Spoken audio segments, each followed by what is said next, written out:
I'm sorry, pardon me. I couldn't hold it in. I had chicken McNuggets. This is not exactly going to be a stream suited to younger audiences, so we're not taking responsibility for any scars, mental, physical, or emotional. Okay, if you're a child, I recommend that you get the fuck out, but you don't have to get the fuck out. But I'm highly recommending. I'm sorry, pardon me. I couldn't hold it in. I had chicken McNuggets. This is not exactly going to be a stream suited to younger audiences, so hold it together. Right. Newtonian.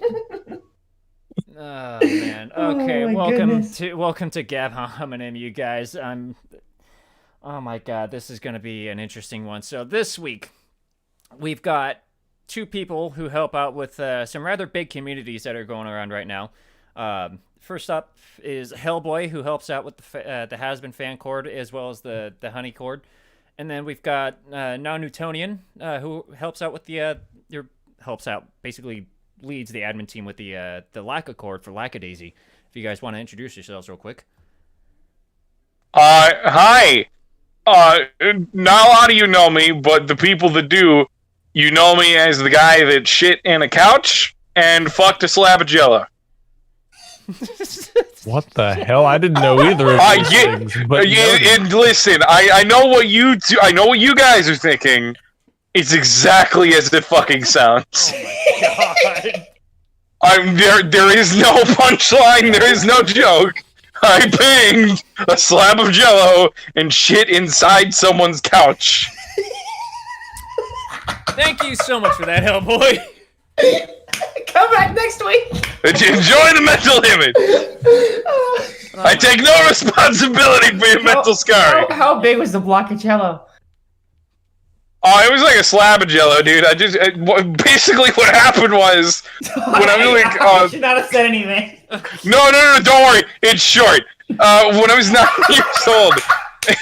Okay. When I was 9 years old, my grandpa, he had a colonoscopy that was getting done.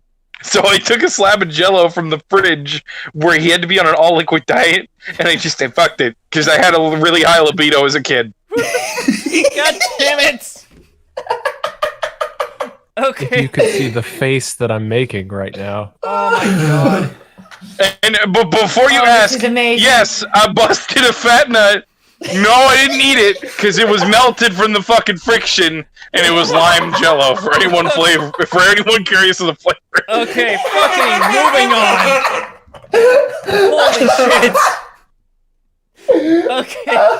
You know what? Newt, save us, please. Hey, Newt, are you an actual Newt? Newt, let's let him actually introduce himself before this devolves any further. Non-Newtonian has encountered a runtime error. Is that runtime error me? Am I the runtime error now? It was Hellboy's Trojan horse of logic. You were the stock Trojan horse of logic. Oh no, I was a Trojan horse, all right. My heritage. It's a punchline now. Anyway. Newtonian, please introduce yourself. I'm sorry. Hi, I'm Newt. I'm the little slimy bastard from Lackadaisy. Oh god, you had to say slimy bastard after the conversation we just had, didn't you?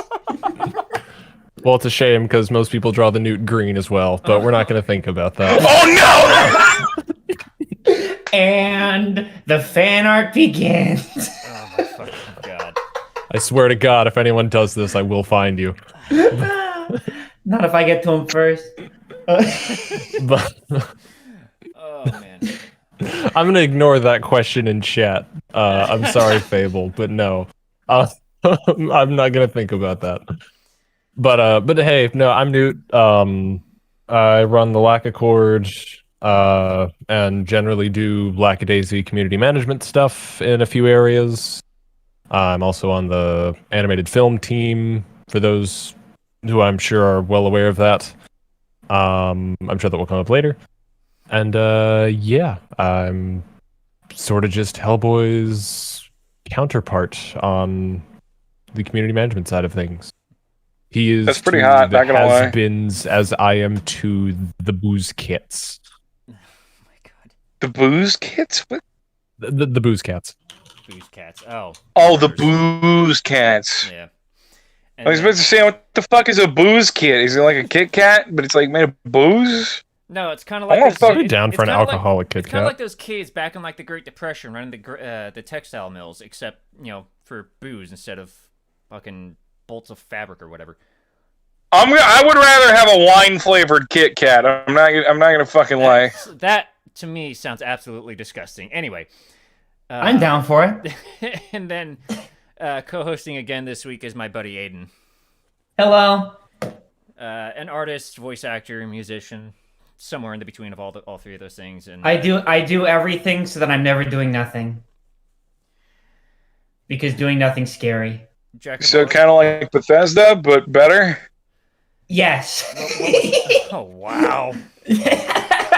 Look, dude, I will simp for Bethesda any fucking day. All right, I love Bethesda. I play Fallout 4. I am not about to start calling Volitionn Aidan Howard. Okay. Look, I love Bethesda. I simp hard for Bethesda. I love Fallout 4. Fallout 4 is probably one of my most played games on the Xbox One. But we gotta admit, Bethesda's a really shitty company that does really shitty things. And I'm not willing to forgive those things until I get Fallout New Vegas 2. That's just me. Well, Microsoft did just buy Bethesda, and they do own Obsidian, so that's now a possibility. I hope and pray. I hope that it comes out on the Series S, and it's like fucking great. Why the actual hell is Microsoft the only hope for the gaming industry? It should not be this way. I hate it. I don't know. Anyway. I'm cool with Microsoft. Me too, I just wish they didn't make consoles that exerted heat like a fucking space heater. Dude, Bill Gates named the company after his penis, and now it's our only hope? So, I'm gonna grab the reins of this shit before we devolve any further. Oh, really? You think you can stop this? This week I'm having these two join us because the last few times I've had voice actors and community, I guess, volunteers when I had Mama Luigi, Posh, Wiki, and Saucy all on for a stream. But those are guys that just kind of like help out. But Hellboy and Newt are basically the admin team leaders, more or less. I'm the dad, he's the mom. If we're going with the Jello analogy, I guess we can say that, but we are not. Well, Jello can be boys too. You can have cream-filled Jello. We're not going back to that shit. So, like I was saying, these two basically. Plus, I roll both ways. You can't make me swing one way, bro. Anyway, yeah. I'm sorry. Go ahead. These two, god damn it, these two help manage communities, and because of that, there is no God. Basically, there is no God. These two see quite on a regular basis, I would assume, quite a lot of shit that is both absolutely terrifying to see and incredibly. I was about to say enlightening, but that's not the right word. I'm gonna say hope-inspiring, maybe. They probably see some of the best and the worst, and I wanted to have them come on here and talk a little bit about that, as well as like how they came to be where they're at, how they handle these kind of things, and see what kind of things that we all can learn from their experiences. And I usually start these kind of things by going basically way back to the beginning, by basically asking my guests, where did you guys come from? Like, where were you primarily raised, born, yada yada, and how did those places basically contribute to your characters today? Wait, so hold on. You mean like where the fuck was you mean like the state I was born in and like personal shit? Yeah, you don't need to go into full detail. You tell as much as you feel you need to tell, but it's establishing context of basically, people like you can come from fucking anywhere, and what kind of like experiences may have come up that basically led to who you are today. Oh, and I'm gonna be real with you, man. I came from bumfuck Ohio. I'm still in bumfuck Ohio. See, in the state of Ohio, you know how an Attack on Titan, they got like those 3 walls and the 4 cities and shit. It's kind of like that in Ohio. You got 3 borders. You got cornfuck, which is just cornfields upon cornfields and fucking farmland. Then you got like the semi-center, which is crack whore, where it starts turning into the fucking ghetto. And then you got the cities, the big cities like Cincinnati, Columbus, and shit. I live on the border of crack whore and cornfuck. So I'm in a mix of the ghetto and cornfields. Like, you could go onto a cornfield and you don't know what you're expecting, bro. Oh, God, no. I accidentally can't... I'm playing Fallout 4 and I accidentally ate somebody. I cannibalized a corpse. But anyway, going back to bumfuck.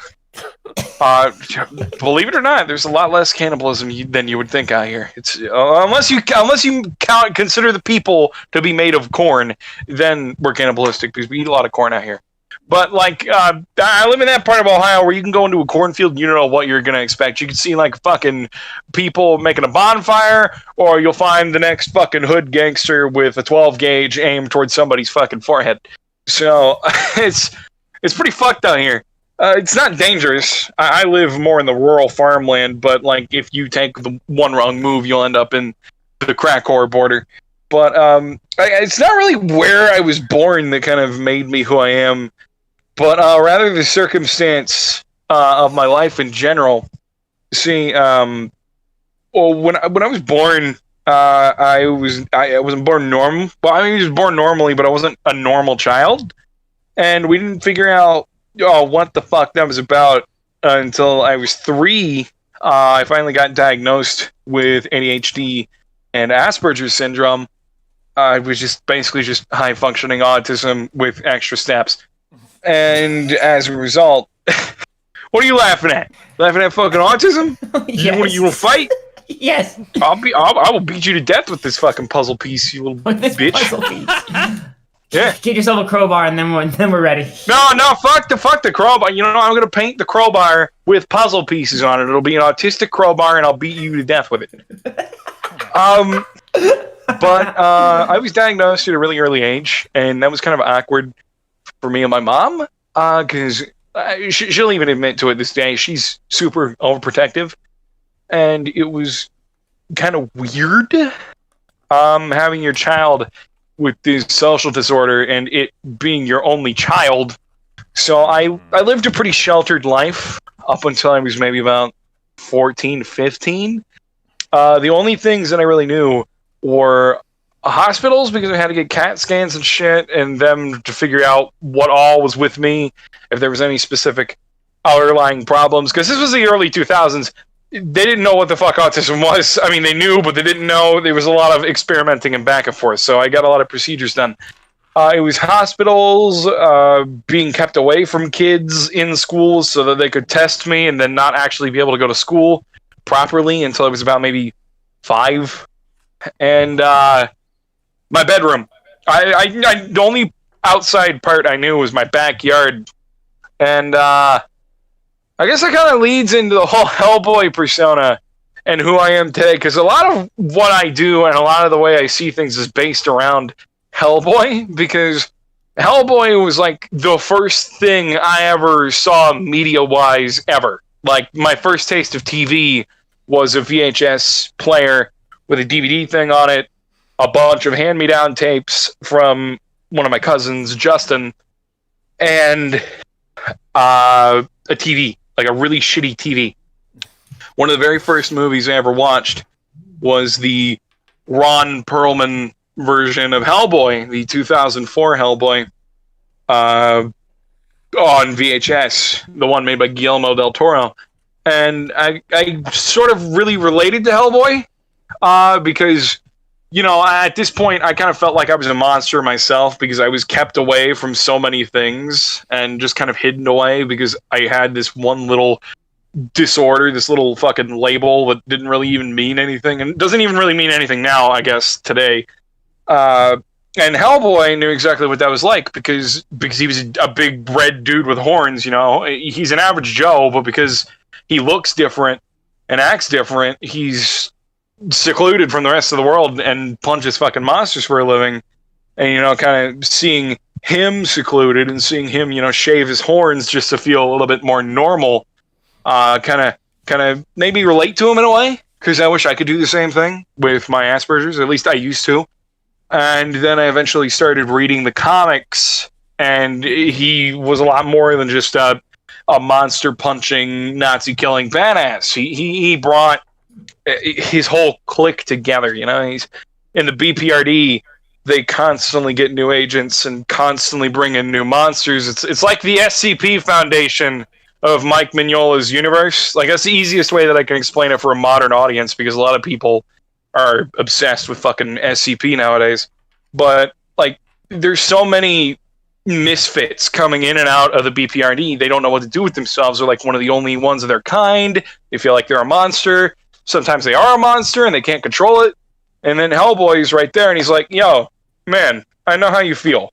So here's what I'm going to do. I'm going to give you what I didn't have, a ham sandwich and a hug, and we're going to be best friends, okay? And it's like, I wanted to do that, because a lot of my life that I spent, aside from being secluded, was spent being bullied and ridiculed because of who I was and what I had. And it's weird, you know? It's kind of like a case of mimicking your hero and then becoming that hero. Because for me, like, all I really want to be is Hellboy. Because, like, that's the only thing I really know. That's the only heroic thing that I really know, aside from, you know, Marvel Comics and the Outlandish. Yeah, I want to make people feel welcome. I want to make them feel like they have a family. Because a lot of times when people come home from school or come home from the library or doing whatever the fuck, they come home to broken homes. They come home to broken parents. They come home to no friends, a bedroom, and just a TV. And that's kind of where I stand with the whole thing. I want to be like my hero. I want to give them a place to come together. Right. So you put up... Sweet. Yeah, you definitely put up with a lot of shit then. In that time. Sounds like. I mean, I'd go more into detail about the shit that I've put up with, but I mean, like, you know, there's a lot of people that are triggered by simple things like bullying and abuse, because abuse is a big part of it. My dad was a horrible, horrible person, and if it wasn't for the way he treated me, I wouldn't have taken on the whole Hellboy persona. I guess that's fair enough. So it's... How can I put this one?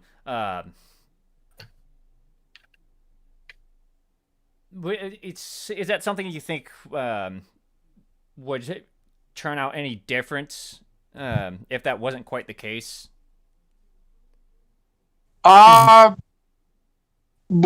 what you're saying is, if I didn't go through the hard times I did, I wouldn't be who I am today. Is that what you're getting at? Basically, if even one of those circumstances, you know, the diagnosis, the thing with your dad, if any of those circumstances were different, do you think anything would have changed? You know, I think so. I like to think that I would still be me at the end of the day, regardless of diagnosis, regardless of an abusive father, regardless of bullying. But I know that if I had been given a different path, I probably would have been more coddled, or I probably would have a much more difficult time communicating and being who I am today if it weren't for that diagnosis. Because, like, if it wasn't for the fact that I was diagnosed so early and people had the patience they did to work with me, I wouldn't be communicating with you on the level that I am right now. Like, a lot of people can't even tell that I am autistic, and they'll just assume I'm an average Joe because of the way that I communicate with you now. I think that if things hadn't played out the way that they did, I would be a very different person today. I would be much more entitled. I would be less willing to hear people out. I think I would just be a bitter person that doesn't know how to control himself. And I'm not saying that the abuse that happened was warranted. Like, I really don't want anyone to take that away from this. Like, no matter what, abuse is abuse. You should never have to go through it. I'm just saying that on my part, if I hadn't had witnessed the person that my father was, I wouldn't have been inspired to be the complete opposite. I wouldn't have been inspired to be a good person. I would have been a lazy sack of shit. It's just kind of where the cards fell. Huh? It's basically just kind of where the cards fell in the end. Yeah, exactly. And, I'm not one to question fate. I don't... more often than not, I fight fate. Like, I believe that you make your own fate. I believe you walk your own road. And I believe you should walk your own road, no matter the circumstance. Mm-hmm. But, things play out for a reason. And while I'm not exactly happy with the way some things play out sometimes, or while I wish it could have gone a different direction, I'm glad that it happened the way that it happened, because it made me who I am. Right. Mm-hmm. Well, definitely glad to hear that part of the story, because things can always play out really, really bad for people, but that's no reason to give up, as you clearly have not. Well, see, I'm not going to lie to you. I would have given up when we were with my father for about a year and a half. We stayed with him mainly because of financial reasons. We didn't have the ability to just get up and leave. And there were also other factors like schooling and other things that I needed to get taken care of before that we could make the jump and get the fuck out of there. Get straight out of Dodge. But we eventually did make it out. September of 20... I want to say it was September of 2016, because I began my sophomore year, or I began my junior year in 2017, and then I graduated in 2018. So yeah, it was probably about September of 2016. I finally got to come home. I came home a few weeks before my mom, because she still had to stay in West Virginia and finish out a lease on an apartment that we had down there. And, when you go through such intense abuse, and I mean it was intense. It wasn't anything sexual. I want to get that out of the fucking water. It was mainly just physical and emotional. But when you go through that kind of thing, when you break your chains and you're finally in a place where you're safe, you don't immediately just revert back and you're like, oh, I love life, I'm going to frolic in the daisies and dance like a pixie. You just kind of sit there and you're hollow.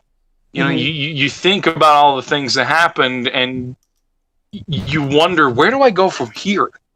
Like, I have seen the worst of it. I have seen death stare me down through the barrel of a shotgun, and he shared my face. Like, how the fuck do I jump back from that? And my initial thought was to just kind of give up and slump over, just kind of march through life and do whatever needs done when it gets there.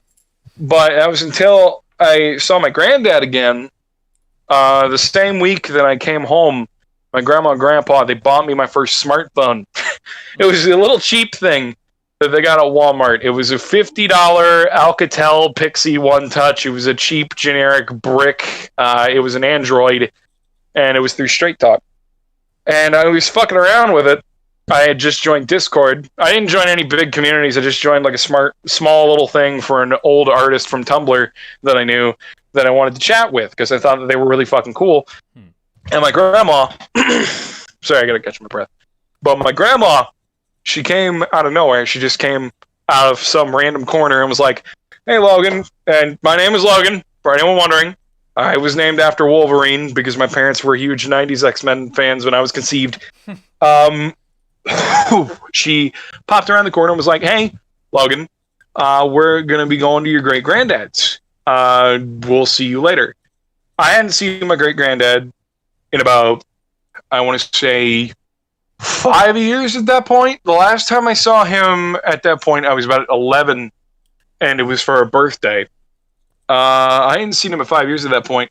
And of all people that I wanted to see coming home, he was at the top of the list. My great-granddad was a cool motherfucker. Bless his soul now. He died about a year ago in 2019. I think January of 2019. Or no, February. He was a Nazi punching badass. Like, he was stationed in World War II. He was, like, on the front fucking lines, and he kicked ass. Like, a lot of people talk about their grandparents and are like, oh, well, he did this with a machine gun, and he did this with a shoe. My granddad choked literal Nazis out with their own fucking armbands. He snapped them in half and used them as, like, straight-up chokers.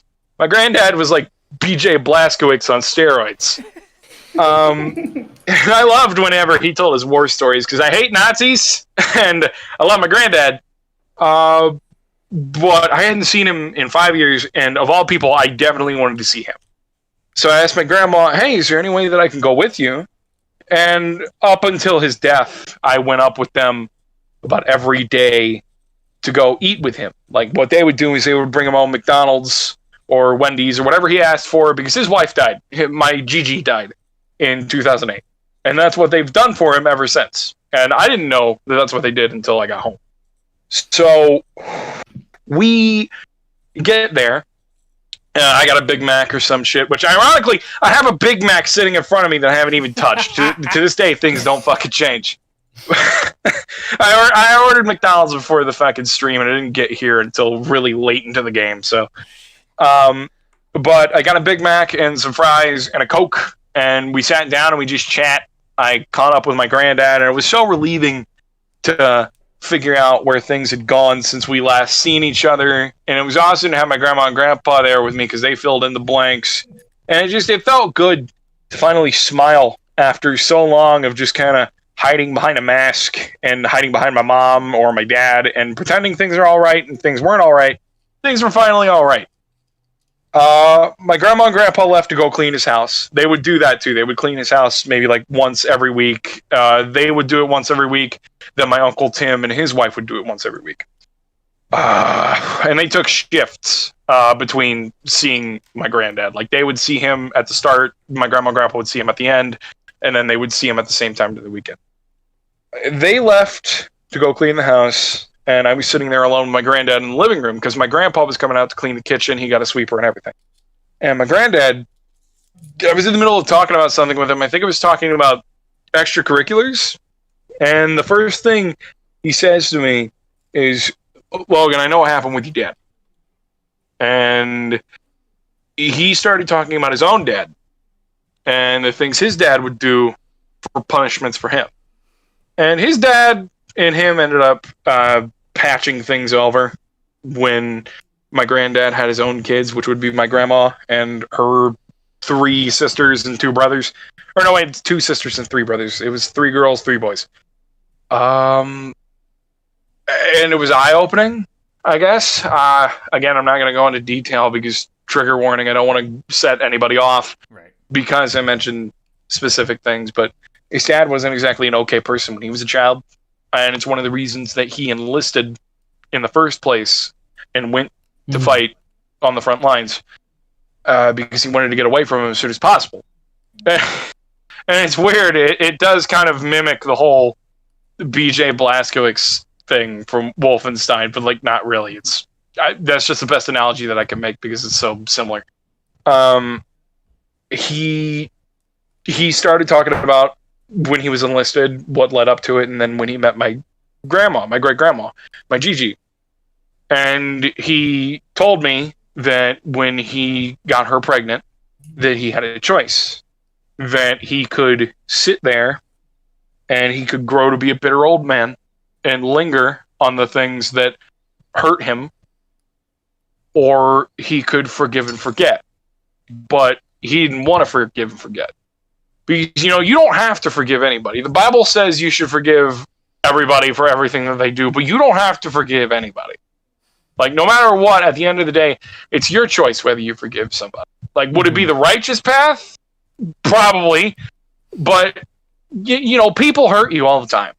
People shit on you all the time. And sometimes they shit on you a little too much. And sometimes they go a little too far.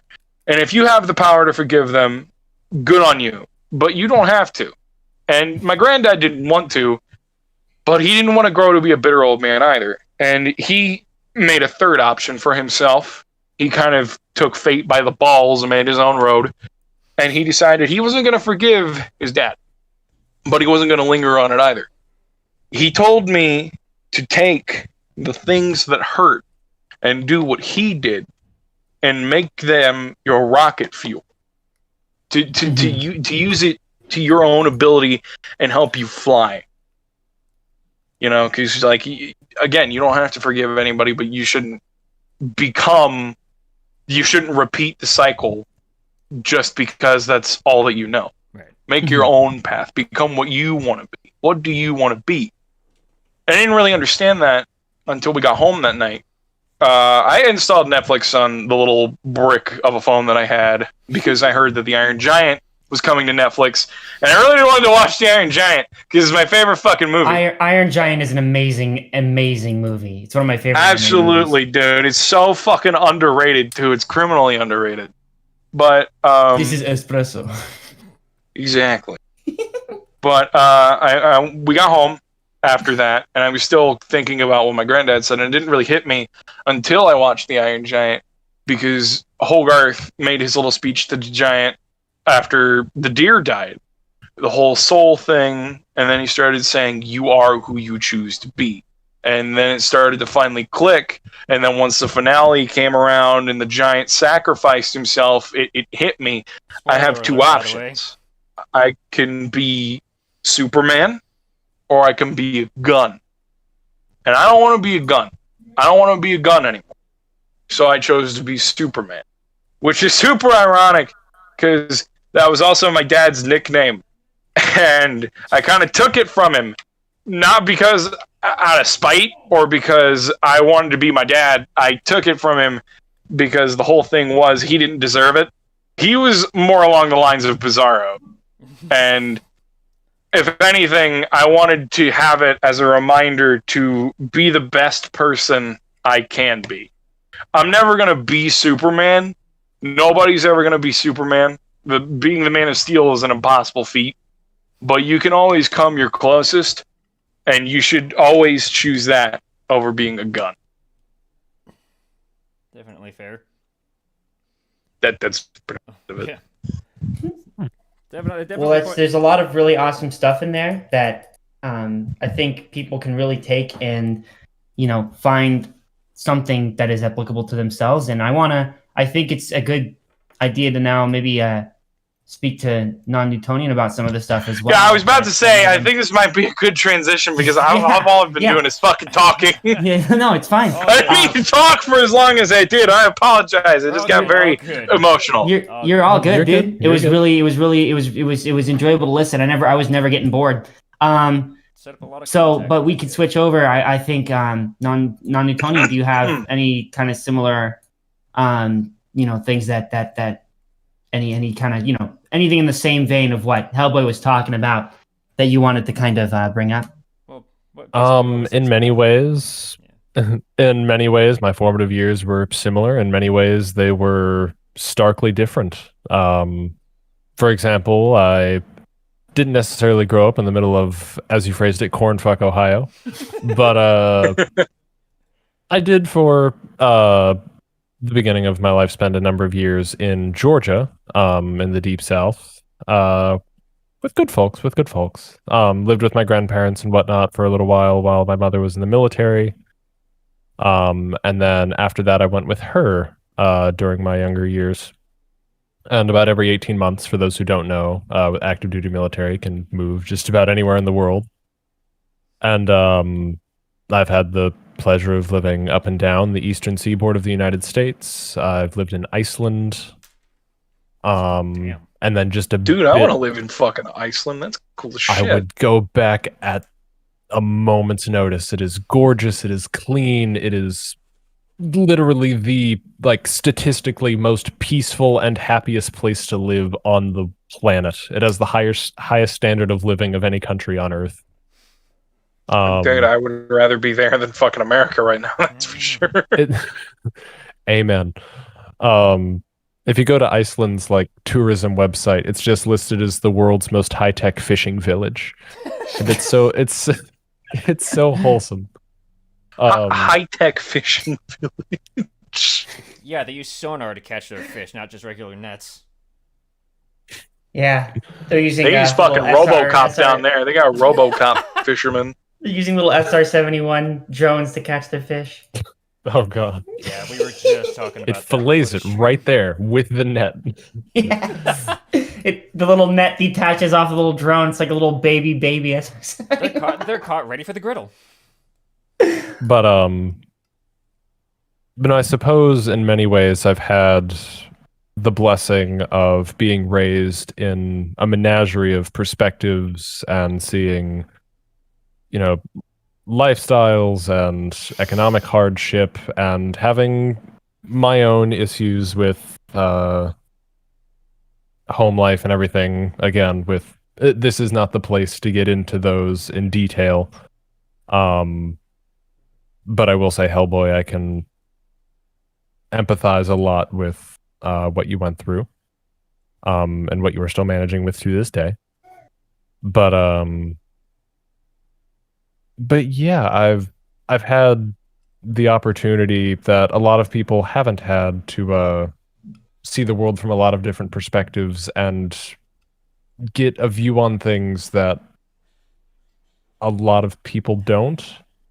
And I don't really say that in like a bragging way or anything. Like, it's leaps and bounds helped my stance on social items and how I interact with other individuals and how I carry myself, and like just my career and my education and everything like that has really reframed itself.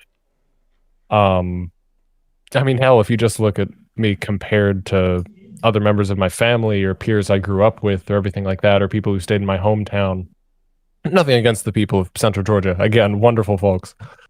But I don't know. It's a strange juxtaposition. Would you say almost? You mentioned your hometown as that Central Georgia place, but would you almost and that was for the earlier years of your life? Would you almost say that your relative lack of a quote unquote hometown later in your upbringing contributed to kind of this kind of you kind of have a feel for these different places, right? And it's all these different perspectives have all added their best, and you've learned to exclude their worst, and you've seen more, and you've seen how do you kind of, I think you have kind of mentioned this kind of being a lot of different places and seeing a lot of these different perspectives, but do you think that would be kind of a main part of what your upbringing contributed to, how you are today? Absolutely. There's a certain effect that I forget the exact name of it. It was a phrase coined by astronauts. There's a certain effect that is taken on by anyone who ever gets to see Earth from an unbelievably high altitude, like from orbit. I believe it was Chris Hadfield who coined this phrase. I think it's Chris Hadfield who talked about this. Yeah. And I want to say it's the overview effect. I would not be surprised if you were 100% correct on that. I think, yeah. I watched some of Chris Hadfield's stuff, and I believe it's him who coined this phrase. Yeah. It definitely is the overview effect. And it's sort of a... It definitely is the overview effect. Nice. And it's sort of a feeling of sort of humanitarian unity amongst peoples. And that sounds like it's taken out of a textbook. I promise it's not. It probably is in something. But I'm just going to start sounding like a therapist. But No, you sound like my fucking grade school notebook, man. Question number 6. Define the words that do this. It's just you. It's just your fucking quotes. I'm sorry, I'm a square. I've got rounded corners, but I'm a square nonetheless. It is fine. I appreciate you, and I love the things that you do and say. Oh, thank you. I appreciate you as well. You're a fun guy to play games with. Sadly, I haven't gotten to chat with you much. Yeah, I was about to say, how can you say that? We haven't played games together yet. We haven't played games together yet either. 3 months. Well, I met you today, so... Let's play fucking Among Us and just ruin everybody's perception of each other. Let's do it. Good lord.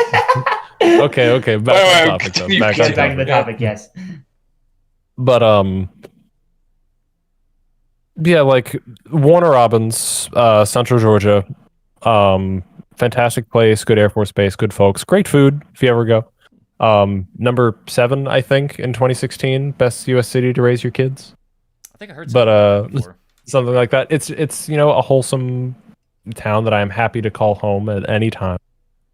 But getting to see a lot of the world as I did dramatically changed how I operate as a person and how I approach almost every social situation moving forward, and even in relation to this with Lacquercourt and everything like that. Just going into how I manage that and how I interact with people and everything like that. A lot of people, when they ask how this is run or how this thing is done or what is this process or procedure, will give me weird looks like, oh, that's... People don't do that. And it's usually in a good way, mind. I realize the way I say that, they're like, oh, you do, things that are uncanny or something. But like, I just approach situations a lot more differently than people would normally expect. Because I approached life a lot differently than a lot of people would expect. And, I cherish that fact. And hopefully I can extend that, that openness to knowing, if you will, onto other people. Definitely. Well, that's kind of the whole point of this, because what we heard between yourself and Hellboy is that people can come to the point of leading, to some extent at least, an entire community of fans, but you could come from fucking anywhere, whether it's a really wholesome town and near the East Coast or middle of fucking nowhere in the middle of the country. Anything can happen. Mm-hmm. Anything can come up from anywhere, and this is a massive difference between the two, in that you can come from a really fucked up background and still hold together a community and do so much for it. At the same time, you can come from a community that has maybe not given everything to you, but done a lot for you and helped you into a position. It helped you into better positions than some people could get, especially through hard work. But you could still, just like anyone who came from a really dark, problematic background, you could still lead. You could still set an example. I've always believed that it's not where you come from that defines you. It's the experiences that you have and what you make of this. Yeah, there was a phrase. Very well put. There was a phrase that a friend of mine said when we were talking about something like this a while back. He said that he believes that we are the sum of our scars. And to some extent, I can agree with that, but I think it includes more than just the scars. It includes, all of the good things that have reinforced, hey, I know this works, and I know this thing is good for me, and I know it works good for some people. And at the same time, I already kind of know these things are varied, so I got to start trying other things to see how it works with other people. You're not. The way that I kind of saw it coming into the Has-Been fandom, it's basically just a bunch of broken people coming together with other broken people to fix each other with the sum of our parts. Because, you may have a cog that works for someone else, whereas someone has an arm that you need that they can't use it. Right. Where one person is broken, you can use parts of yourself and parts of themselves to make you two whole. And I think it's basically just family. That's what this all amounts to. Like a weird little misfit styled family. The Has-Been community has definitely become an interesting one in that, first of all, it fucking blew up after the pilot came out. But at the same time... Oh, absolutely. I wasn't fucking prepared for it, dude. My server was about 2,000 members. We had 2,300 members, and all of a sudden the pilot drops, and we got about 3,000 users in one day, and then another 3,000 after Ashley's stream. It was fucking wild. Jesus. Yeah, that's insane. Because I don't know exactly where she came from. The only information I got about her background is her family came from El Salvador, which is not exactly a well-to-do country in the grand scheme. But she's. I mean, I couldn't give you Viv's life story. She'd have to give you that on Yeah. her own. I can't really speak for her. She's accomplished a lot, and it's gone on to help out a lot of other people. Like, it's given Ashley and Michael, something to work off of, which is build an entire community of their own. Let's face it, Ashley's community can now kind of exist on its own, separate from Hasbin. And it'd be and I think that's kind of the direction that they're going to be taking from here on out. So, but that blew up. But she just like kind of came out of nowhere with Hasbin, and then like Hell of a Boss is coming to be its own thing without needing a production company. But the amount of people that has helped out, it's basically given so much notoriety to like Ed, Michael, and Ashley, and then you've got all these other people that are kind of connected in some way. Like Michael is providing a voice for the animated Lackadaisy short that's coming up. And if I may interject, Fable pitched to Mike at the Has-Been premiere. Like, it's. Oh no! The Fable went and pulled a fucking. Oh, what was it? They pulled a fucking stand, didn't they? Well, Mike is by far. Chaboy literally shotgunned a syrup bottle at a Denny's. Like, he is by far the most. Hold on a minute, what? I've never heard of this. Oh, I'll find the video later. Oh, but but yes, that is a thing. Oh man, that's funny as hell. But yeah, the whole thing. A lot of these people came from like one place, and it's not so much that one creator can like create a career for so many people, but it's more that you can come to meet people and come to be really, really good friends with them just by meeting it in the same community. Because like Ed and Mike and all of them have all become good friends, but then you look at people in the Hasbin community or in the Lackadaisy community would never have met each other if they hadn't, come to find a common interest in this one thing. I could tell you right now, myself and Aidan would never have met if I hadn't gotten into Hasbin Hotel. He and I met in another server, and that's its own kind of story. There's a lot of BS behind that, but an idea just kind of came up, and we became friends. And that's kind of how things happened. That I see being a story for so many other people in the Hasbin or Lackadaisy communities. And I think I would even go so far as to say that even you guys have kind of come into the same kind of position in that you've also met a lot of people in these communities that you probably would not have met otherwise. Oh yeah, I can definitely say I didn't expect to meet fucking Michael. I mean, I've never met Michael face to face, but I can say with beyond a shadow of a doubt that I never thought in a million years that I'd ever get to talk with Michael or Ashley or Viv, who I've only ever spoke with through text, and it was mainly just about, troublemakers in the community that they need to be aware of. Mm-hmm. But yeah, I would have never thought in a million years that I would ever be able to interact with these people, and it's really been an honor. And likewise, 3 years ago, just being a fan of Tracy and reading Lackadaisy in between, like, I've found Lackadaisy, a number of years ago, just as Volume 2 was being announced or whatever I was hooked up to a transfusion machine, actually.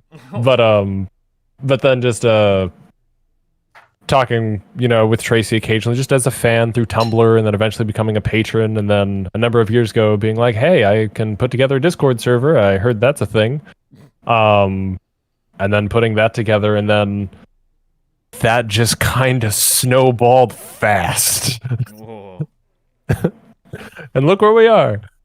But, it's so surreal too, because like I think we can both say, as having been fans and associates that it's really weird because these experiences that we've had with these people, it wasn't just out of sheer circumstance because we were assigned the same job or something, or we applied to the same thing and they just happened to fucking be there. This all came to be just because we were regular people interacting with them like regular people. That's it. That's definitely an important thing to bring up, though, is the fact that you guys, before all this happened, you guys were also just regular Joes. Yeah. I mean, we're still regular Joes. Yeah, we're still just on a fucking Discord doesn't mean, Well, you guys also have, a whole layer of responsibility now managing communities, but you're still just normal people, which is kind of the important thing to emphasize here is that despite knowing these people who have a massive amount of notoriety in whatever niche community, despite having the kind of connections you do have, you're still people. You still go through your own, degrees of bullshit. You still put up with all kinds of ridiculous shit, but at the same time, you also experience things that, that can make you guys smile. Why? Because something really exciting happened for you. It's pretty amazing too, because just something that I've noticed. I mean, how Hellboy mentioned this before the stream started to us, but like we've had a couple of interactions based around some bullshit in the past, and I'm not going to get into it, but it was just like with no matter what the community is, no matter how big or small or whatever, what amazes me as someone who's kind of right now loosely because college managing a Discord server for another community that Ark and I are a part of. It's like the difference in the volume of bullshit that must be going on is really like the severity of the bullshit doesn't matter how big or small the community is. You're gonna get wackos, bottom line. But the amount of wackos... Dude, I deal with a different pedophile like every fucking week. Exactly. Like I can say for a fact you get a lot of weird shit. Right. It's like you just... and you're right. Sometimes it's literally every week you're getting something of that. Like that's the part that's still... And I'm sure in due time, as things continue to grow at the trickling rate that they are, it'll eventually... at some point the cap will pop open. But I think that's really where a lot of my respect, and I think I mentioned this to you at one point, to you and Mama Luigi, that I looked up to you because I was just starting out that Discord server at the time, and it was really like amazing to have that kind of back and forth where I was working with somebody to deal with an issue, and because I had, ever since I joined, and also let's keep in mind that when you join these Discord servers and you go into these voice chats, the amount of people who are talking about how much they dislike the people who built the server for them is astounding to me. And I feel like it takes a person with thick skin, to go in and, kind of pour yourself into dealing with the issues for the service so that people can have fun, only to have the people who you have set up a place for them to have fun turn around and talk shit about you behind your back in the voice chats that you added to the fucking server for them to participate in. Do you guys notice that in any facility in your respective communities? Yeah, I could say that I've walked in on quite a few scuffles relating to how I moderate things and how people dislike me because of certain decisions I've made. And I can say for a fact that sometimes it does hurt, but at the same time you can't let that kind of thing get to you, because we're all the same people. We're all a part of the fucking losers club at the end of the day. Hell yeah. Like no matter what, you're always gonna have a Bill. You're always gonna have a fucking Stanley. You're always gonna have a fucking killer clown from outer space trying to eat your ass. Mm-hmm. Let's not spoil Dave yet. That's I was making an it reference. But the point is, we're all a part of the Losers Club. You got to remember that no person's better than another. sure, you may have talked some shit about me, and it may have brought me down a couple notches, but I'm still here. At the end of the day, you may not agree with the things that I do. You may think that I'm an asshole, and you don't have to like me. You don't have to like the things I do. I just ask that you respect me and you respect the things that I've put forth to keep you safe and to keep everybody else safe. Right, especially and more as often, a guest. And more often than not, they do. They respect it. They realize, hey, yeah, it is what it is. Fuck it, you're right. And they respect that, and eventually they grow to enforce it themselves, and then they end up being good friends with the people that they hate, which is super fucking ironic. It is. It's almost like going back to middle school and high school. I've made friends by beating people up. Like, I've made friends by getting into fights. Like, my dad has also told stories to me the same way. It's like you get in a scuffle with somebody, and you tire each other out. You both got bruises on your shoulders and on your neck and on your cheeks. You got punched in the jaw a couple times, and you're worse for it. And you just look at each other, and all of a sudden, I respect you. And then you come back to school the next day, and you go, "Hey, what's up? Hey, what's up?" And then all of a sudden, you guys are best friends when you guys literally were throwing hands like a couple weeks ago.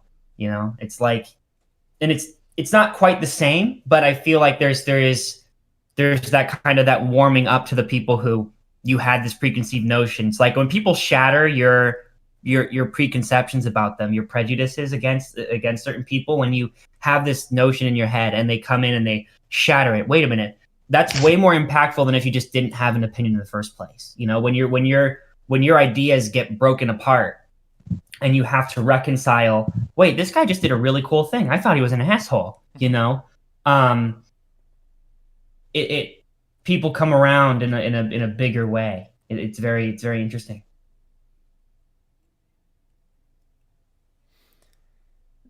I think those kind of experiences happen quite often. Quite honestly, it's even in these communities. Like, I'll be honest here. One of the first time that I had ever spoken with Hellboy was when we tried to get that other thing of ours, Aidan, off the ground, and something happened, and Hellboy had to come in, doing his usual, more or less business kind of thing, of just trying to like keep things under control. But up to that point, my own perception of Hellboy had been kind of skewed by the person involved. But then after actually talking with him, I'm like, the fuck was the guy on about? And then we figured that part out too, and that was That's another thing about being I don't want to say I'm a big name, because like I'm very modest. I don't see myself on a very high pedestal. At the end of the day, I see myself as an average Joe. But I can't deny that I have some level of rapport in the community. When you have a certain level of rapport and you got to deal with the people that you got to deal with, and I'm sure non-Newtonian, you know exactly what this is like. When you got to deal with the amount of people that you deal with, people aren't going to like you or agree with your decisions, and they're going to talk shit about you behind your back and paint you in such an awful image to other people. Like, I'm sure you know this feeling. We actually have only had a few cases of, I suppose troublemaker isn't quite the right word, but at least as far as Lack-A-Chord or Lackadaisy in general goes, I have seen almost no community have a more widely approving audience per se. Like, if you like go through the Twitter or Tumblr tags and things like that, you'll occasionally find, the one person who has very critically negative things to say, or the PK Russell of the group, yeah. Or the occasional frothing at the mouse asshole, as every community does. Yeah, I mean, that's just with any community, though. It's to be expected. But I will say one of the things that I've loved so much about, Lack-A-Chord users and the community and everyone who supports us and everything like that is they're all just fucking fantastic. Like, and I'm not just saying this like, oh, away from the car queen. Like, no, but genuinely, the community for Lackadaisy is unbelievably wholesome and well-mannered and inclusive and open and everything like that. And I absolutely love that about it. And same with Honeycast and has been in many, many aspects. And I don't know. It was kind of shocking because I prepared Lack Accord. I'd been on Discord for about a year prior, and when I originally made Lack Accord, I prepared it with that in mind of, okay, hell is going to break loose if, this gets officially endorsed or whatever. I will set up Fort Knox, restrictions and walls and checks and make sure that, people can't attack or we can't have, raids or no one can do this and that and whole judiciary system and all that jazz. And then it was just exactly mostly chill for a while. Now, then as we got bigger, then we became a target, and we've been dealing with that, and that should be resolved now. We will probably have another surge of that once the short drops, as you got your own taste of. We are not ready. Well, I mean, here's the thing. You're gonna get a lot. I'm giving you advice. You're gonna get a lot, but you're gonna get a lot less negativity than you think you're gonna get right off the bat. Because when we got our influx, we did get some people coming in complaining about, why is there a 15-second slow mode on the general chat? I was one of those people. Why can't I post fucking Nazi memes in the fucking meme hovel? I was not one of those people. You're gonna get those people, no matter what community you're in, but you're going to see a lot more positivity than you will negativity. Mm-hmm. You're going to see a lot more people coming together and being like, holy shit, I didn't know there were other people into the shit that I was. This is so fucking cool. Yo, you support trans rights? That's awesome, dude. I'm trans. I'm not actually trans. That's just an example. I'm bisexual, so fucking LGBTQ fucking plus representation, which we have. The premium version. Yeah, the premium gay. It's gay premium. Gay premium. But like, you're gonna get a lot more people noticing that cool profile shit. For anything, I'll have it as a gay plus. Yes, gay plus. Yeah, LGBT premium. I'm partnered with Gay Prime. Thank you very much. Send your free subscription with. I feel like I should be. If you sign up now with me, you can get a free 30-day trial of Gay Prime. And if you like it, it's free in general. You are welcome to be gay with me. I am gay. Be gay. Let's be gay together. Be gay. Be gay. Do crimes. Yeah. Be gay, do crimes. Be gay. Yeah, crimes are fine. Yeah, as long as you say it's fine, it's fine. Ethan didn't do his taxes in 2016, but everything's fine. Oh my god. I'm this dream. The offshoot of Disney Plus, Gay Plus. But getting back to the point I was making, you are going to have negativity, and it is good to be set up for that. But you're going to have a lot more people praising you and just being glad that there are other people like them around them that they can talk to than there are hateful. Like, you're going to get bad reviews. They're going to try and leave a bad review on Yelp, but you're going to have more good reviews than bad reviews. Well, remember, a lot of those Yelp reviews are really just bitter people who feel they got cheated out of a freaking $2 bonus. Dude, somebody actually left a Yelp review for the fan court. What? What? Do I have a Yelp review? Dude, somebody left a Yelp. Not only did we get a bunch of Reddit reviews, because somebody posted the link on the Reddit a long time ago, and a lot of people that were shit talking the fan court in the fucking sub comments were people that we had to ban for using the N-word religiously and shit like that. But somebody actually made a Yelp account for the fan court. Nobody on the staff team did it. Nobody knows where the fuck it came from. But there's a Yelp thing for the fan court, and somebody left the most hateful review because they couldn't post Nazi porn. You know what? I actually love Yelp more for that, because you know what's great? When people complain about things like that, it allows, first off, many more amazing memes to be made. Second off, it allows us to really see where the bad apples are, like, a lot easier. Like, I think that's like one of the greatest things about things like Yelp, where people just habitually, religiously just leave bad reviews, like just leave awful reviews for places, because you can go in and you can take a peek inside the fragmented, liquefied brain matter of the people who feel entitled to post Nazi porn in a Discord server. Like, it's just it's strangely funny to me. And you know, they tried to use the fucking First Amendment as their excuse to post Nazi porn. Yeah, it's a and I'm like, exactly, like, what the fuck? Bro, it's Nazis and it's gross. Don't fucking post it.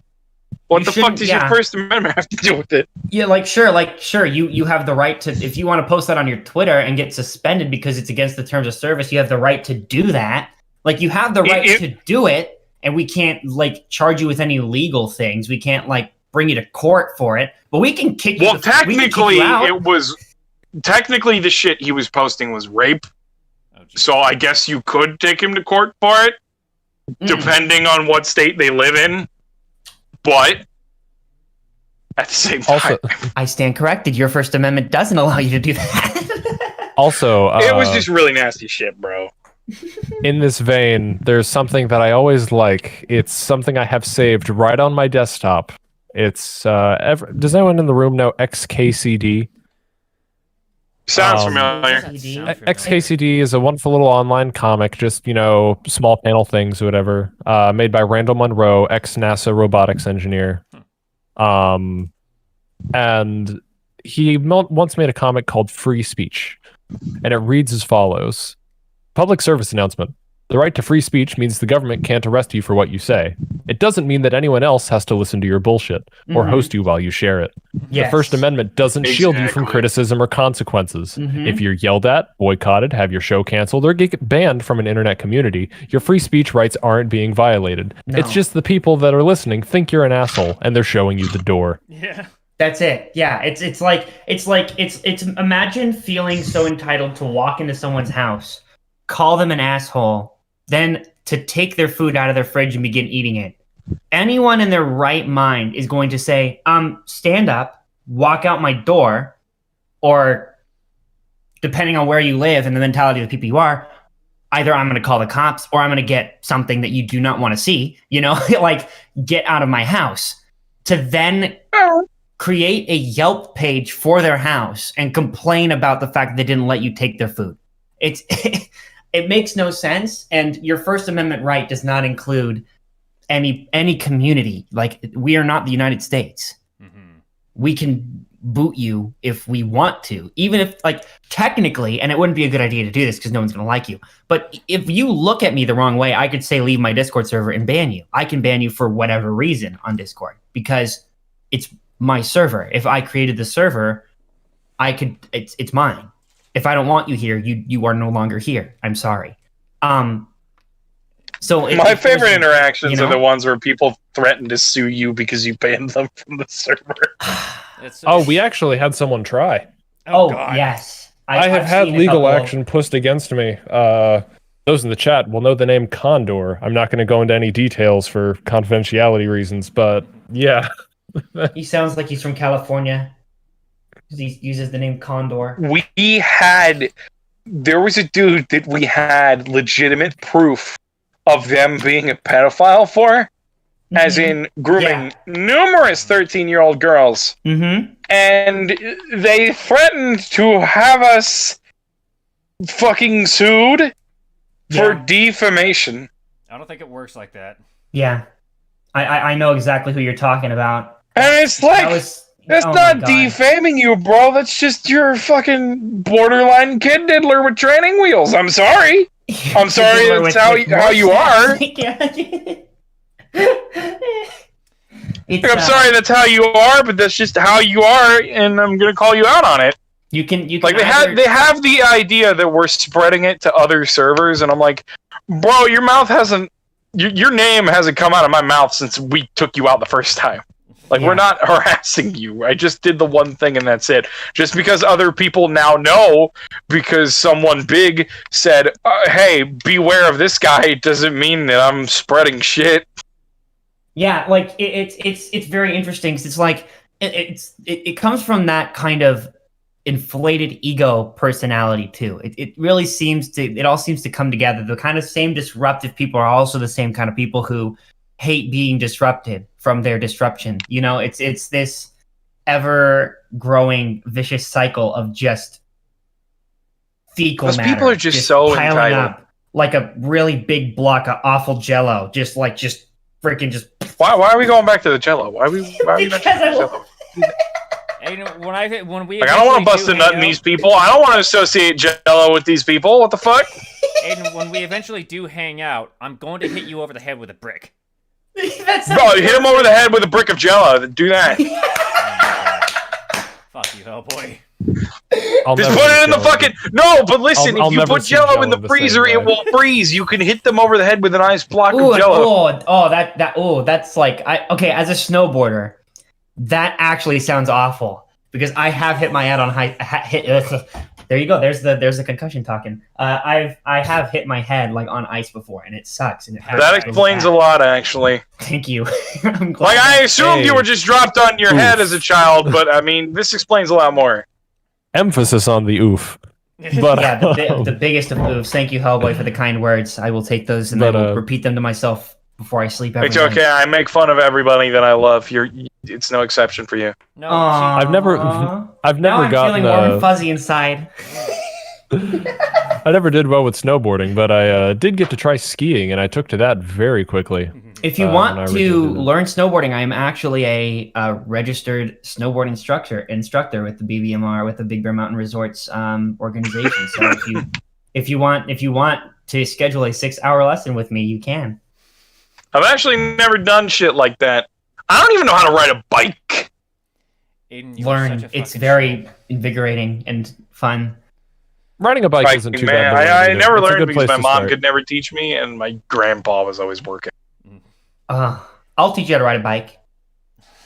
Yes, please teach me. I shall show you. Okay, the all way. right. I'm Teach me how to stopping. I ride know a where mountain this is bike going. so that I can where ride this over shit is mountains. Yes, I will. If you ever find yourself anywhere near me, we are going mountain biking. I have season passes. I have season passes to Snow Summit. We can go up there. I have employee passes. I have points. I can bring you up there for free at some point if I keep working there, and we can go and ride. I'm gonna warn you, bro. I'm like 270 pounds. If I get on a fucking snowboard, I'm gonna go tumbling down the fucking mountain. That's part of the fun. It's gonna be awesome. You're gonna have so much fun. New side question. You're gonna see a fucking giant-sized Hellboy snowball at the fucking base. We'll put you in a white snowsuit. It'll be great. Okay, so new side quest. for No, Hellboy. then they'll never find me! California. Oh, they'll see you coming down the mountain. I mean, I will visit California when it's not fucking disease-ridden. You know what? That is fair. That is very fair. I was gonna That is say very on fair. fire. And I'm not talking like normally. I can deal with normally. I just don't want to get fucking COVID. Well, Yeah, that makes sense. I don't know if the mountains are going to be open this season. Honestly, I don't even know if there's going to be a snow season this year. I want to apologize for any misconstrued noises that I make during this. I am playing Destiny 2. I decided to get in the Crucible, and I'm having my ass creamed. We should play sometime. We should all play Destiny Also- sometime. Mm-hmm. I would just add a small asterisk. I would be careful how we phrase the Backstreet Boys reunion tour. Because I understand that YouTube does have automated filters that will terminate our stream due to that. Basically, they hard banned allowing people to talk about that by that name to prevent Talking about what? misinformation stuff. Oh, Talking about by what COVID-19? name? You mean like COVID? Yeah, specifically, don't say it. They could cut off the stream. Oh, okay. We said it Well, before, they haven't cut us off, so. We're not spreading They did- misinformation, though. We mentioned the name. No, we're not. Some people do, though. So Right. they just have Well, it some people are auto-caught with fucking stupid. bots. Indeed, they are. Sadly, Well, we cannot also, control YouTube's them. stupid. Yeah. I love YouTube so Indeed much. they are. Oh my god. Anyways, but that's I mean, if you guys want to learn snowboarding, come on down when there ain't a plague in You're America. such a fucking shill, Aiden. Okay. Yeah, I might sure. just take you up on that offer. Heck yeah, dude. So, yeah. It depends on if I'm still working, if there is a snowboard season, of course, but you know. So, yeah, jumping back to the discussion about the servers and the communities, we were just talking about, like, some problem people that we won't name specifically, but You guys have both dealt with them before, those kinds of people, and it's like it kind of goes into another question that I wanted to ask you guys is whether it's like whatever professional career you guys have. Again, don't need to go into specifics, but if it's your career or if it's being the community manager since you guys started working with these communities, how have the experiences of handling these communities changed any of your perceptions, whether about yourself or people around you? I will say that it certainly made me more confident, but it's also brought my patience down tremendously. And that's saying a lot because yours truly here worked at a Walmart for about half a year before he went ape shit.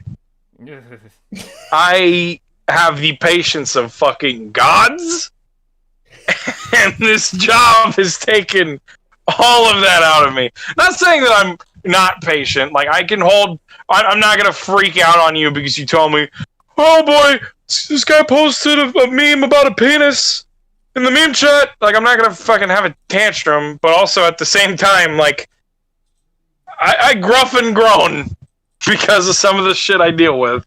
What about you, Newtonian? I will say one of the things that I pride myself in is having a fuse that's a mile long. It takes a lot nowadays. After dealing with what we have dealt with in the years past, and will surely deal with in the years coming, I have an extremely long fuse, and I'm willing to hear things from many, many different perspectives before I place any final thoughts on anything. And I mean, the scientific community, more with my professional education, taught me that as much as well. But so I'm the same way. Like, you got to give me all the evidence before I even consider looking at shit. Like, I'm not going to do anything if you tell me that Joe Stein is a pedophile. Well, do you have proof? Do you have any of the people that he groomed? Like, Right.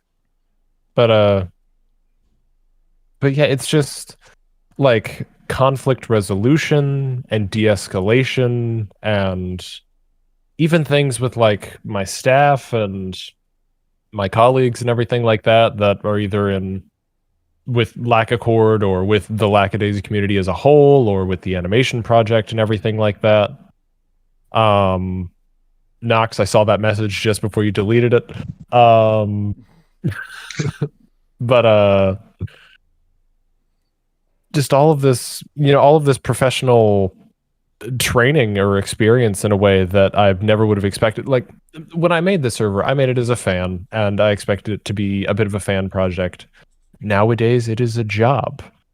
And there are certain circumstances that have arisen or that have developed, or there are certain skills that I have learned and everything that I never expected would be involved in any way. And I am honestly delighted at that fact. And it's just really strange, honestly.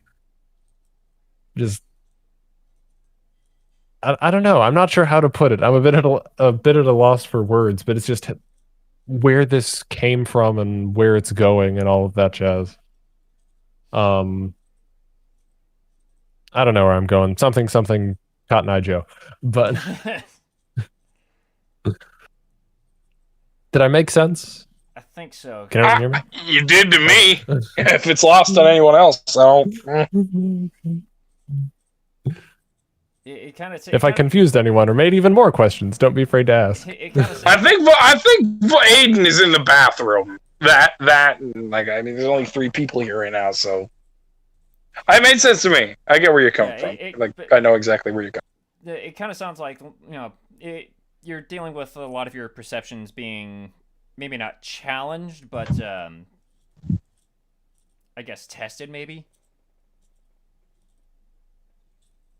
Yeah, in a way. It sort of 3 years ago, I never expected to be working in a community where people would be open enough that a young girl would be speaking to me about family issues and with a potential predator who also uses the server to try and find them, and working with their mental health provider to get them the appropriate care while also resolving issues with the aggressor at hand and everything like that, and spending months and months of doing paperwork and meetings and interventions and everything like that. And it's just so odd. I can't think of the words for it. But maybe not surreal. Maybe that's maybe a good not. word for it. Yeah, that's about in line with how it feels. Because, one moment it's just happy-go-lucky, and then all of a sudden you get this like really serious situation that happens, and it's like, holy shit, I never expected to be in this adult situation. I never expected to be the adult in this situation. I never had somebody look up to me to that point where they feel like they can come to me with this sort of crazy thing. And it's like, it changes you. It really does. The amount of situations that you get put in really do change you in this community. And I'm sure it does in A.K.A, and I know it does in Honeycore, because it fucking apart both. It is definitely, it's something that, I don't know, it's hard to say. I can't say I look forward to when / if things get to a point where any of these kind of things start happening. But I also, having that kind of a perspective, I feel like could be. Do you guys feel like having that kind of a perspective and, kind of being in that point where you're kind of figuratively on call all the time, do you feel like that has been an overall positive to your mental health, or do you think it's been an overall negative? I understand Hellboy's been entering first, and I don't want to interject if you had an answer to that immediately. Well, I mean, if you want to answer, that's why I'm giving you like pauses to do what you want. Like I'm trying not to impose. I talk all the fucking time. I'm a chatty Cathy. There's no specific order in that we have to answer these. It can be Newt or Hellboy first, as long as somebody, if you want to share it first, go ahead and say so. But otherwise, first come first serve. Oh, okay. I was just gonna say, in the first year when I made A.K.A, just starting my undergrad and everything like that, and well, hell no, I was most of the way through my undergrad actually, but I was probably watching that like a hawk, to the point that it was very much unhealthy. I'll admit that. Oh God, same. I was because I didn't have any staff or anything. I had some bots and programs running or whatever, and watching and logging, and I kept a physical file cabinet full of, information on folks who might be suspect, or, issues or incidents, everything that I kept just in case anything was lost or records got deleted, anything like that. Bro, we used to have to use a fucking Google Doc to do all infractions and shit. And so in the first year, was it good for my mental health? No, probably not. Let's be honest. Some of the people that I'm closest to, if they're in the room, they'll know that there were a couple of times where I was almost ready to pull it, and I just thought, no, this isn't worth the stress. This is a bad time. It's just not. No, I can't do it. And I was always talked back, and they were like, "This means a lot to a lot of people, and it means a lot to me. I am unbelievably proud of where A.K.A is. I'm so glad that I never did anything to ruin that for anyone or myself. We're so much farther than." Like, I have no fucking clue where I or A.K.A or anyone would be right now if, not to say, oh, A.K.A is the cause for A.K.A.'s success. It's all my fault. No, absolute fucking not. Tracy, you're amazing. But I know you're listening out there. but yeah, nowadays Lack Accord is a genuinely nice place to go. It's actually somewhere where anyone, those who work there or myself or the crew, can actually go and relax and decompress and just talk to individuals of like or different mind who just genuinely make for a good familial wholesome experience. And it's sort of a unifying thing or whatever, because we have people from almost every country on the planet. We've got thousands of people who are routinely active at all hours in every creative and industrial facet. We've got people who are in every career field and all walks of life, and it's absolutely wonderful. Like, I once tried to do a demographic survey. I really need to do a new one. I haven't done one since about the 8-month mark or something of Lack Accord. We only had a few hundred people respond to it. But we've got people as young as 13 and as old as, I think it was 68 as our oldest member. We've at least responded. We've got people from every, income or education or personality or views or everything like that. And it's just a constructive, Socratic, open forum of thought and creativity. And nowadays it is absolutely good for my mental health. It's just really nice. That's the best way I can put it. It's just really nice. I've seen probably more example out of it from the Has-Been admin team. A lot of them interact with each other in very interesting ways. In fact, with the little server that I've got set up for this stream, the moment Hellboy dropped into the server to get ready for the stream, Mama Luigi, puts up a picture of an Among Us guy with a freaking knife. I don't know what the hell Hellboy posted, but I'm guessing it was the Meatball Man from Little Run. Oh yeah, it was fucking Meatball Man. So I managed to, much to Goose's dismay, I managed to revive the fucking Meatball Man meme through Wholesome Hotel. He does. And now he posts that shit, basically going JoJo on Mama Luigi's Among Us, and Luigi just responds with, a dead Among Us guy.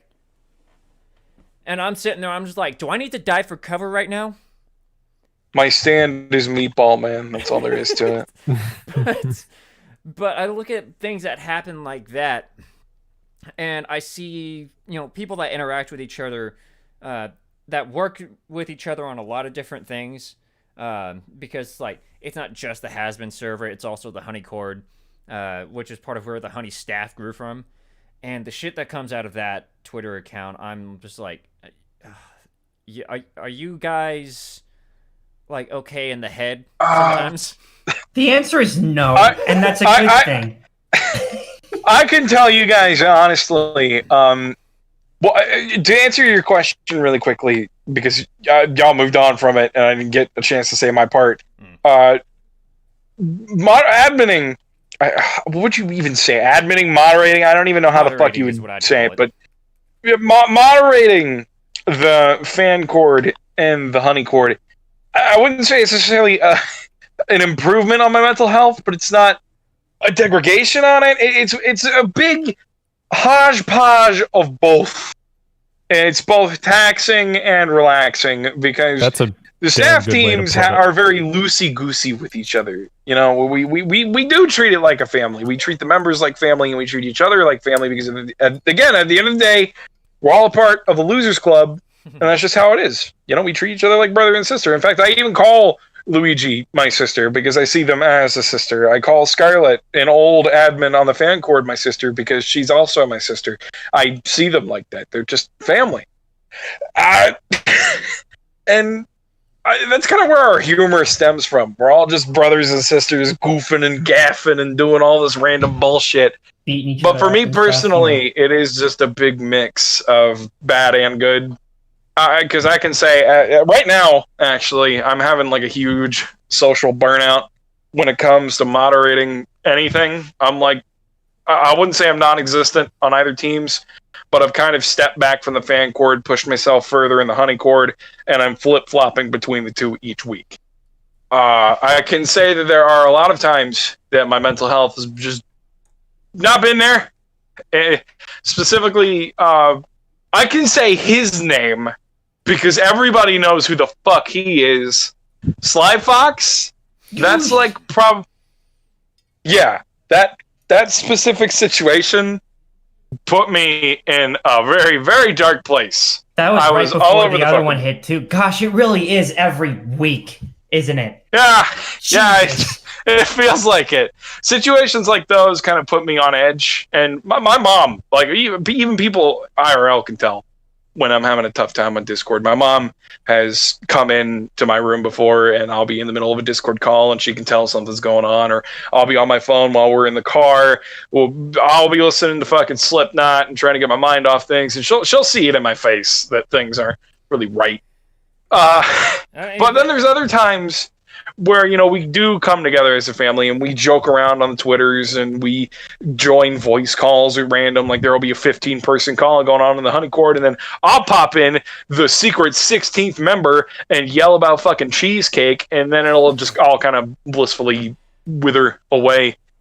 It really just depends on the situation that comes forth. With my awful screechy laughter in the background. As everyone like You laugh exactly like Toon Brains. You both laugh like squirrels. fuck you. Stop laughing like a fucking squirrel. I can't. It's not my fault. It is my fault, but it's not my fault. He's from I was about to say, it is your fault. It's your voice box. Southern California. What did you expect? Shut up. You shut up. You. Bro, my ex-girlfriend is from Southern California, and she didn't even laugh like that. That is a sentence that I have heard so many times. My ex-girlfriend's from Southern California. My ex-girlfriend's from Southern California. My ex is from Southern California. I'm like, how many people do you know that date girls from Southern California? too many. Too many. Joke's on That's you. the They're answer. all the same girl. You know what Basically. I'm constantly hearing?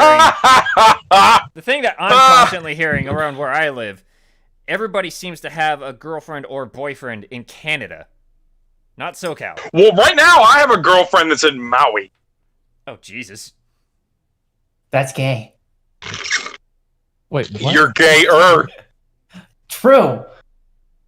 Your I'm gonna- dad lesbian. Bringing Mom the gay, circle round, you know? I am gay prime. Oh man. Joke's on you. I'm not just gay. I'm gay prime, bitch. Gay I'm prime. a fancy gay. What would you call that? Gaymus Prime? I am Optimus Gay. Optimus. Gosh. Optimus Game. I don't even know what you would call that. Optigay Prime. There. There it is. There you go. Yeah. Anyway. I am Optigay Prime. But yeah, And I'm here to transform and roll out. God damn it. Oh my god. So yeah. I'm all self-conscious about my laugh now. Way to go, Hellboy. No, listen, it's not a bad thing. I'm just not used to it. It's okay. It's fine. Why do so many people laugh like squirrels? It's like fucking squeak, squeak, hee hee. What the fuck? So yeah, we've seen tight-knit groups form from these like admin teams of at least from the Has-Been fan cord and the Honey cord. The Honey staff grew off of that, and if you guys take a look at the kind of shit that comes out, Well, I wouldn't necessarily say they grew off of that. I wouldn't necessarily say they grew off of that, because to say that the Honey cord imitates the fan cord is like far off. They were inspired mainly, but the but Honey staff grew off of the Honey cord. in its own way. Oh, I thought you were saying like the fucking. See, it's so confusing for me because we refer to it as the honey staff in just whatever fucking server. Because like, regardless, we're the honey staff. We are these staff members, and it's like, yeah, it makes conversation so weird because I forget that they have their own streaming thing that I try to take part in, but I don't because I'm a lazy fat fuck. But in talking with Mama Luigi, Posh, Brandon, and Wiki, that was just like I think that was basically just a taste of the kind of like camaraderie that the Honey staff has, and it's as shitposty as it comes off, it feels genuine. Sorry, I had my asshole fisted. Oh my god. I'm gonna. No, that. Hold on. That is as literal as I can say. I got meleeed by a Titan in the Crucible. Oh, okay. I was about to chalk that up to some kind of inside joke with the Honey staff. No. The Honey staff don't joke about fisting, not unless we're in the adult channels. It depends on what you mean by inside joke. Anyway. But, fuck you, and going that far, fuck you. But I look at I also look at the Lack-A-Chord and the people that are involved with maybe not just Lack-A-Daisy as a whole, but also those that are involved with the Lack-A-Daisy short. And I maybe not seeing their interactions in the server itself, but I definitely follow some of the like the artists and the voice actors and such on Twitter. And some of those experiences, sure, we'll call that works too. Some of their tweets and how they interact there is definitely interesting, but at the least kind of inspiring. Because like one name that I've definitely come to follow is fuck.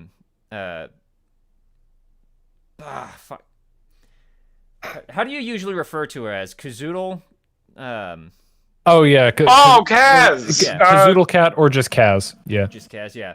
I've definitely come to follow her because their art is amazing, and I do love following it. But they've just been putting up with a lot of shit lately. But the kind of community I see around even just her as a specific example is kind of heartwarming to me because they go through just as much like ridiculous bullshit that is always like either the most trying experience to go through or just like inconvenience after inconvenience after inconvenience, and it just piles up and it really fucks with you. 'Cause I've been there before, but the kind of people they have following them, I find inspiring, and that's not just and that's just coming from the fan community of this one artist in general. I'm not even considering what goes on behind the scenes with the people that are involved with Lack-A-Daisy as a whole, like how they would come in to support Kaz, because I'm pretty sure that's not something that comes to public attention. Oh, I didn't realize that was a bit of a question. But no, we do have some things in the background that, like you mentioned, are not coming to public attention currently. That we do want to help out Kaz, and personally, we of course always try to be there for her as her friend, not just as a colleague or anything like that. It's not business. It's we call and reach out and we support financially where we can, or we hire them on for extra work if they have the time for it to help them get some extra money and things like that if we can't outright donate or anything like that. Kaz is an amazing person and fantastic artist, and I love her work. You should absolutely go support Patreon. See, for me, it's really weird because like I want to support them, but I don't really know how to. Because like when their commissions are closed, I have money. When they're open, I don't have money. And I've been following Kaz's work for a while. I've been following them since they were Emoji, when they were working on fucking Planet Dolan. And like I want to help, but I don't know what the fuck to do. It's one thing that I've been doing is just trying to say some words to try to be a little bit encouraging at least. because like I said, I've been through some of these ridiculous things of all the little shit piling up, and it just at some point it snaps the legs of the support that you have for yourself, and you just can't keep it up anymore. I've been there, and it sucks.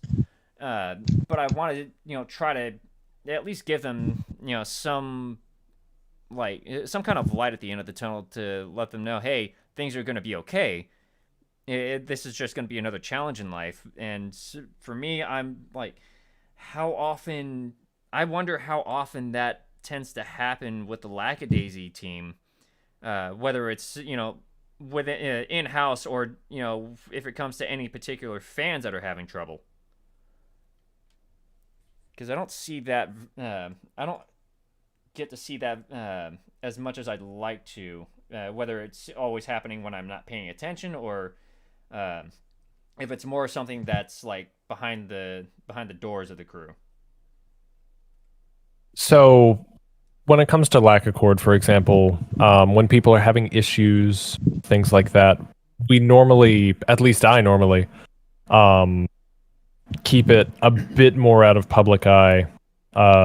It's never something I've done for like the statement, donate to charity, but only when the press is there. Things like that. Like it's not like that kind of thing. For example, we once had a individual who had trouble finding a mental health professional. Their parents paying for their phone bill or whatever, so their phone bill. And so that they could get in touch with a therapist and actually, schedule meetings and everything without having to intervene with the abusive family. Or, we've had cases where we've had to help facilitate safe spaces for people. Facilitate meeting up with people in person to talk through things. I mean, honestly, I'm adopting everybody on the planet Earth. I'm tired of everybody's shitty parents. I'm your dad now. I'm gonna piss on your old parents, and that's just how it is. We're sending out forms. You can expect them soon. Oh no, there's no forms. It's just it's final. I'm everybody's dad. Action by Hellboy. He is. I don't need permission from the fucking president. I don't need permission from fucking God. Y'all are my kids now. Fuck you, the fucking parents. Right there is the perfect dichotomy between Hellboy and I. Same like goal, but I'm like, all right, I'm gonna send out a form to everyone, make sure. And Hellboy's like, nah, cock's gun. You're done. We're doing this. Easiest way. I'm gonna see, I'm the motherfucker that's all action, dude. I will break a fucking foos table with my ass. I will do whatever. For me to describe this, especially for you fucking D&D nerds out there, Hellboy is chaotic good, while Newtonia is apparently lawful good. Yeah. Thank you. I'll go as far as neutral. But okay. Oh my God. I'm the dad that'll teach your kids how to fucking hunt bears and kick Nazi ass, and then grill the bear. Hey, Dad, are we going snowboarding this weekend? I don't know how to snowboard, but fuck it, you're gonna teach me. I don't know how to snowboard either. Learn on the job. It's okay. After I teach you all how to specifically punch Nazis the right way, then we'll go snowboard. I'll teach you. Remember, everyone, tuck your thumb so you don't break. Or wait, that would be an amazing. When you punch something, you do or don't. Imagine. No. When you go, okay. Actually, I'm going to give you a legitimate tip on how to punch something. This isn't in relation to punching Nazis. When you go to punch someone, make sure to don't have your hand already in a fist. I know that comic books tell you to fucking punch with your fist already clenched. I know that you see it in fucking action movies, but if you really want to hurt somebody, if you really want to knock someone's teeth out, you go for the punch and close your hand as it gets closer to their face. That is actually interesting. That is interesting. I don't know what it is. I think it's like a momentum thing, but it hurts a lot harder, and you do a lot more damage if you throw the punch as you're closing your hand instead of doing it with your hand already closed. Your muscles are relaxed, so you actually can generate more force that way because you're not clenching your fist and tensing the muscles in your forearm already. Like, don't get me wrong, you can do some damage with your fist already clenched, because if you're clenching as hard as you can and your fucking knuckles are out, you can do some damage. It just does a lot more damage if you're doing it as you're going in. So there will be two notes. Your muscles they're ready to go. There are two notes. Lesson number 1 from Hellboy: punch Nazis while closing your fist. They lose more teeth that way. There's definitely 2 notes I'm adding to this. Is first of all, if you're going to make contact with your fist, make sure to spread it across all of your knuckles, not just your front 2 or end 2 knuckles. Never put all the pressure on your middle knuckle, or you will shatter your hand. Yeah. Second of all, we are not using this to condone violence. So. No. This is just a hypothetical. If you happen to be in the room with a Nazi, like that's never gonna happen. Don't go out. Maybe a neo-Nazi, but don't punch a neo-Nazi unless they start attacking. You act in self-defense. Don't just attack people for no reason. Yeah. Do not start going out specifically to test these ideas. Anyway. Another side note. Like, I'm not gonna give you shit if you punch a Ku Klux Klan member, but like, don't do it unless they punch you first. That's all I'm asking. Another note. I mentioned alignments here earlier. Tracy's in the chat saying he's chaotic newt troll. Oh boy.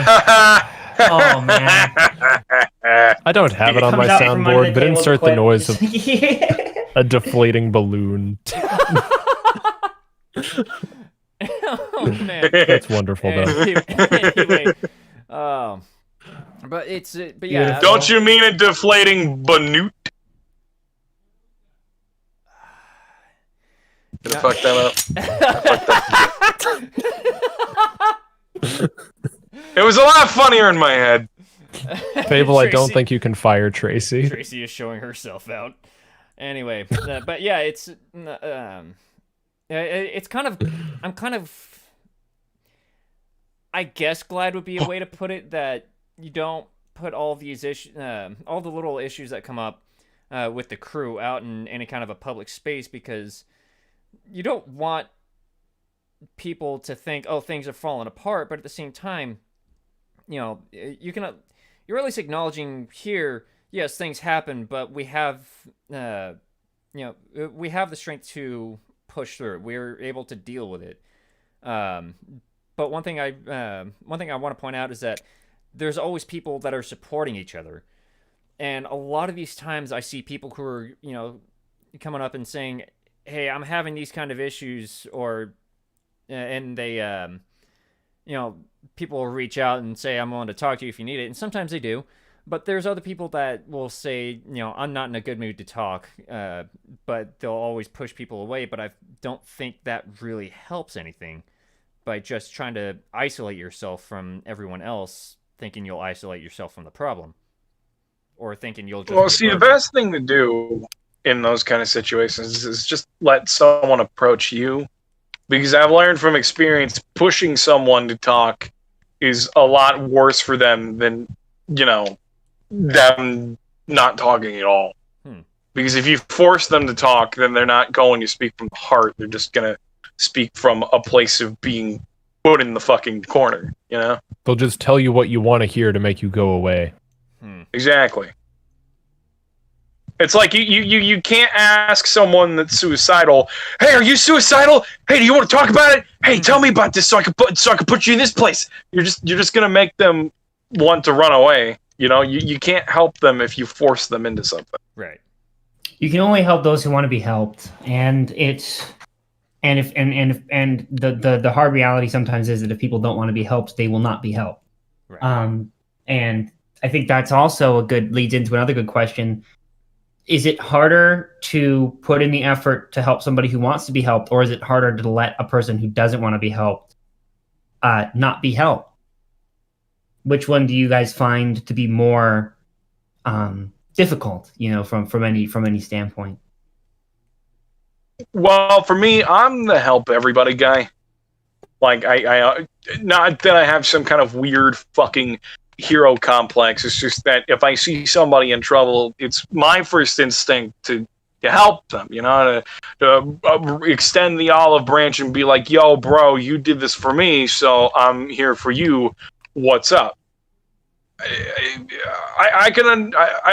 if if people ask me and they're adamant about it, I'll let them be to themselves. But it's harder to do that than just kind of let them approach you, I guess.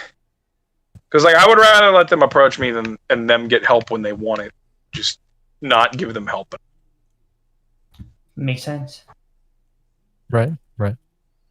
And I suppose I have a similar stance in many ways. It's You just fill out the like forms first. I've offered. I Fill out the regularly forms. offer. Tell me how you feel. I only speak in paper. Okay, I'm not that boring. Am I? Knox, am I that boring? but You speak Knox fax is one of my machine. mods. He's in chat. Speak, creature. As I just. I'm not poke gonna a fax lie. I machine would with a love to stick. have the power to speak fax machine. That'd be like one cool ass fucking power. But anyway, continuing on, I just completely snubbed your question. I just heard like a phone tone from them. Oh That- yeah, yeah, no, that I was too. playing fax machine noises. But Oh, you actually I- found fax machine noises for the joke. I have a button for that. But That's dedication. but really,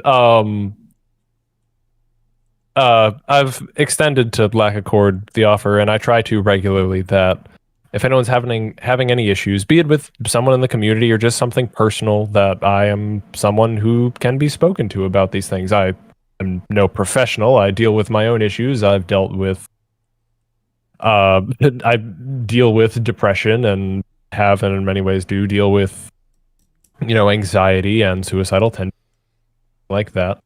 And I probably desperately need a therapist, but that's a bit up in the air at the moment, all things considered, as we all know, with the world slightly ending. Yeah, But, I think that's another thing to think about as a community member. To like put while you are here to serve the people and not necessarily act as a hero, but someone whose shoulder you can cry on, you also got to take care of yourself. And I feel like that's something as a community manager myself that I forget to do often. Like that's something that to any folks listening, like the offer doesn't go away of I am still happy to listen and try and help where I can, offer advice or support or assistance and get you with the right people and with the resources to do so within my power, be it literally or financially or anything like that. And I will do everything I can. I may not be able to always help or whatever, but on the other hand, like, I'm also just a guy. I deal with my own stuff. I have had cases where people have come to me constantly for months at a time with heavier and heavier things. And very, very rarely, but there are occasions where I have to just sort of hard stop, and I'm just like, no, I can't.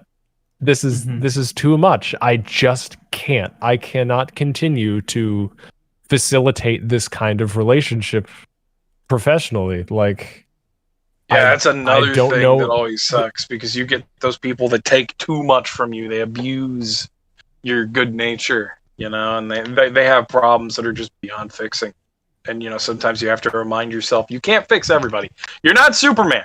It's like I said earlier, you're not Superman. You'll never be Superman. You can come close, but like you can't help everybody. Mm-hmm.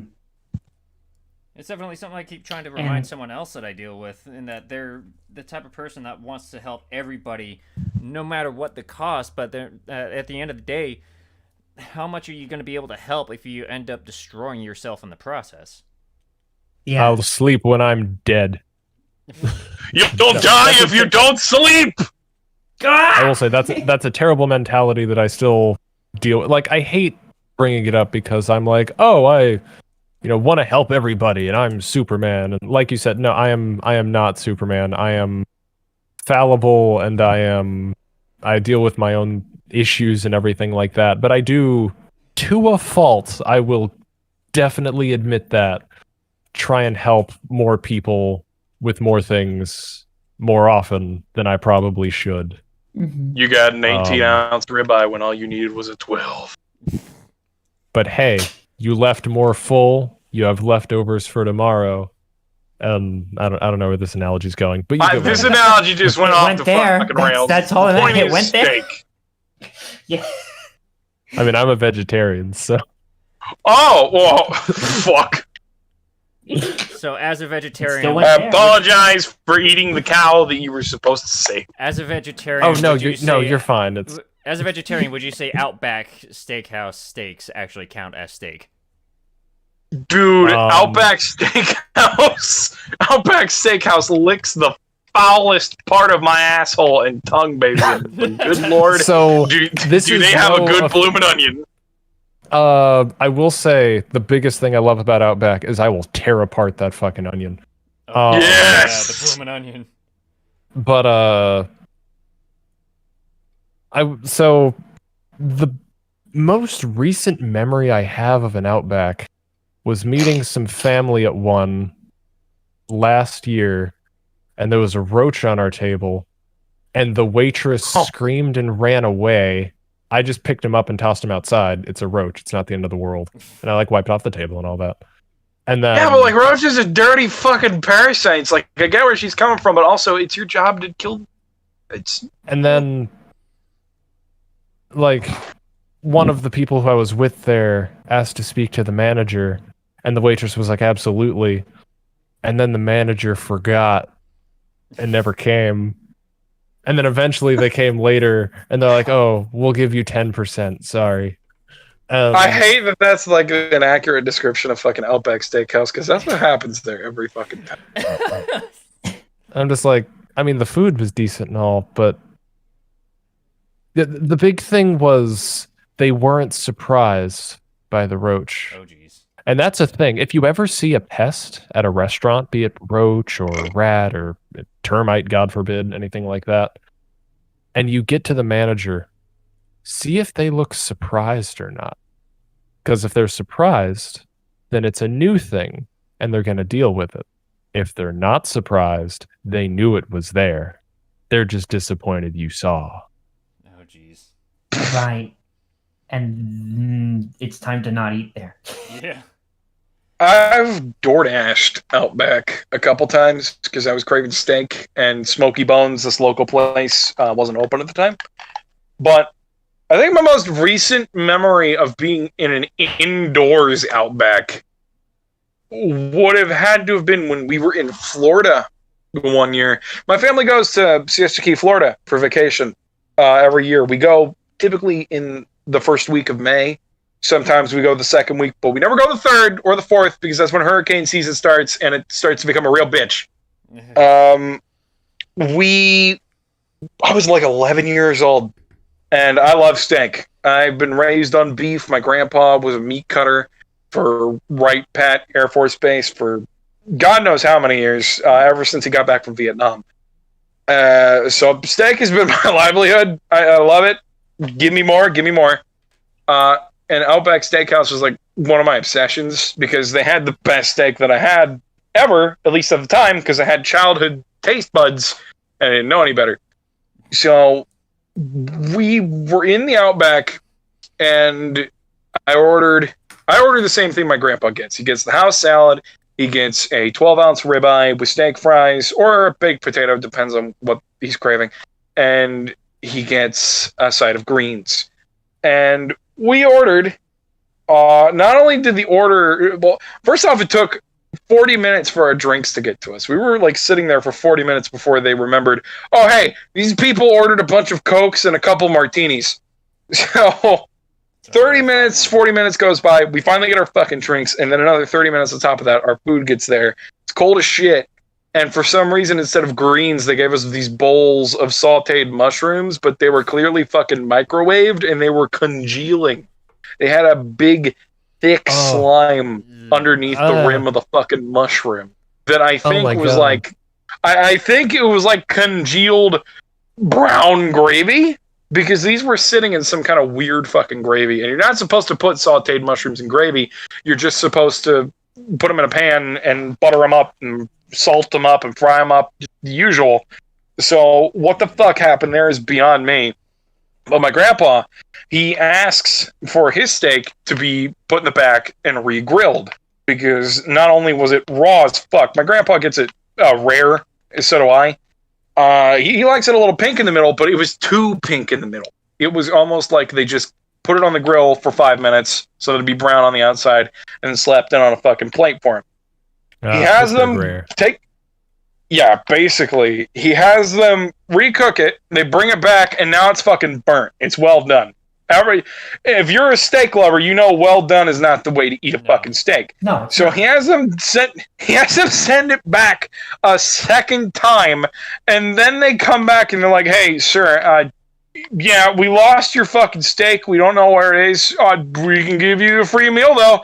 And my grandpa just like went fucking ballistic, asked for a refund, and we have never been to an Outback Steakhouse since. Jesus Christ. Like, I'm not as hardcore. I don't get rare.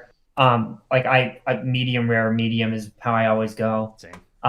Medium rare is what I meant. That's normal. Oh, okay. We like it a little yeah. pink, not a lot pink. Yeah, not a lot pink. And my dad will sometimes get rare, and I look at him like he's crazy. I'm like, you want that shit still alive? But like, I mean, rare's okay. It's just that when you get rare, you have a higher chance of getting a fucking tapeworm. And no offense, I don't want a fucking tapeworm. Right, me neither. You don't want a school bus long little piece of ribbon in you, just Hell being like, no. "Hey, No, listen, I would probably joke around at first and name it Terry, just because, haha, funny joke. But also, Terry the tapeworm has got to fucking go, bro.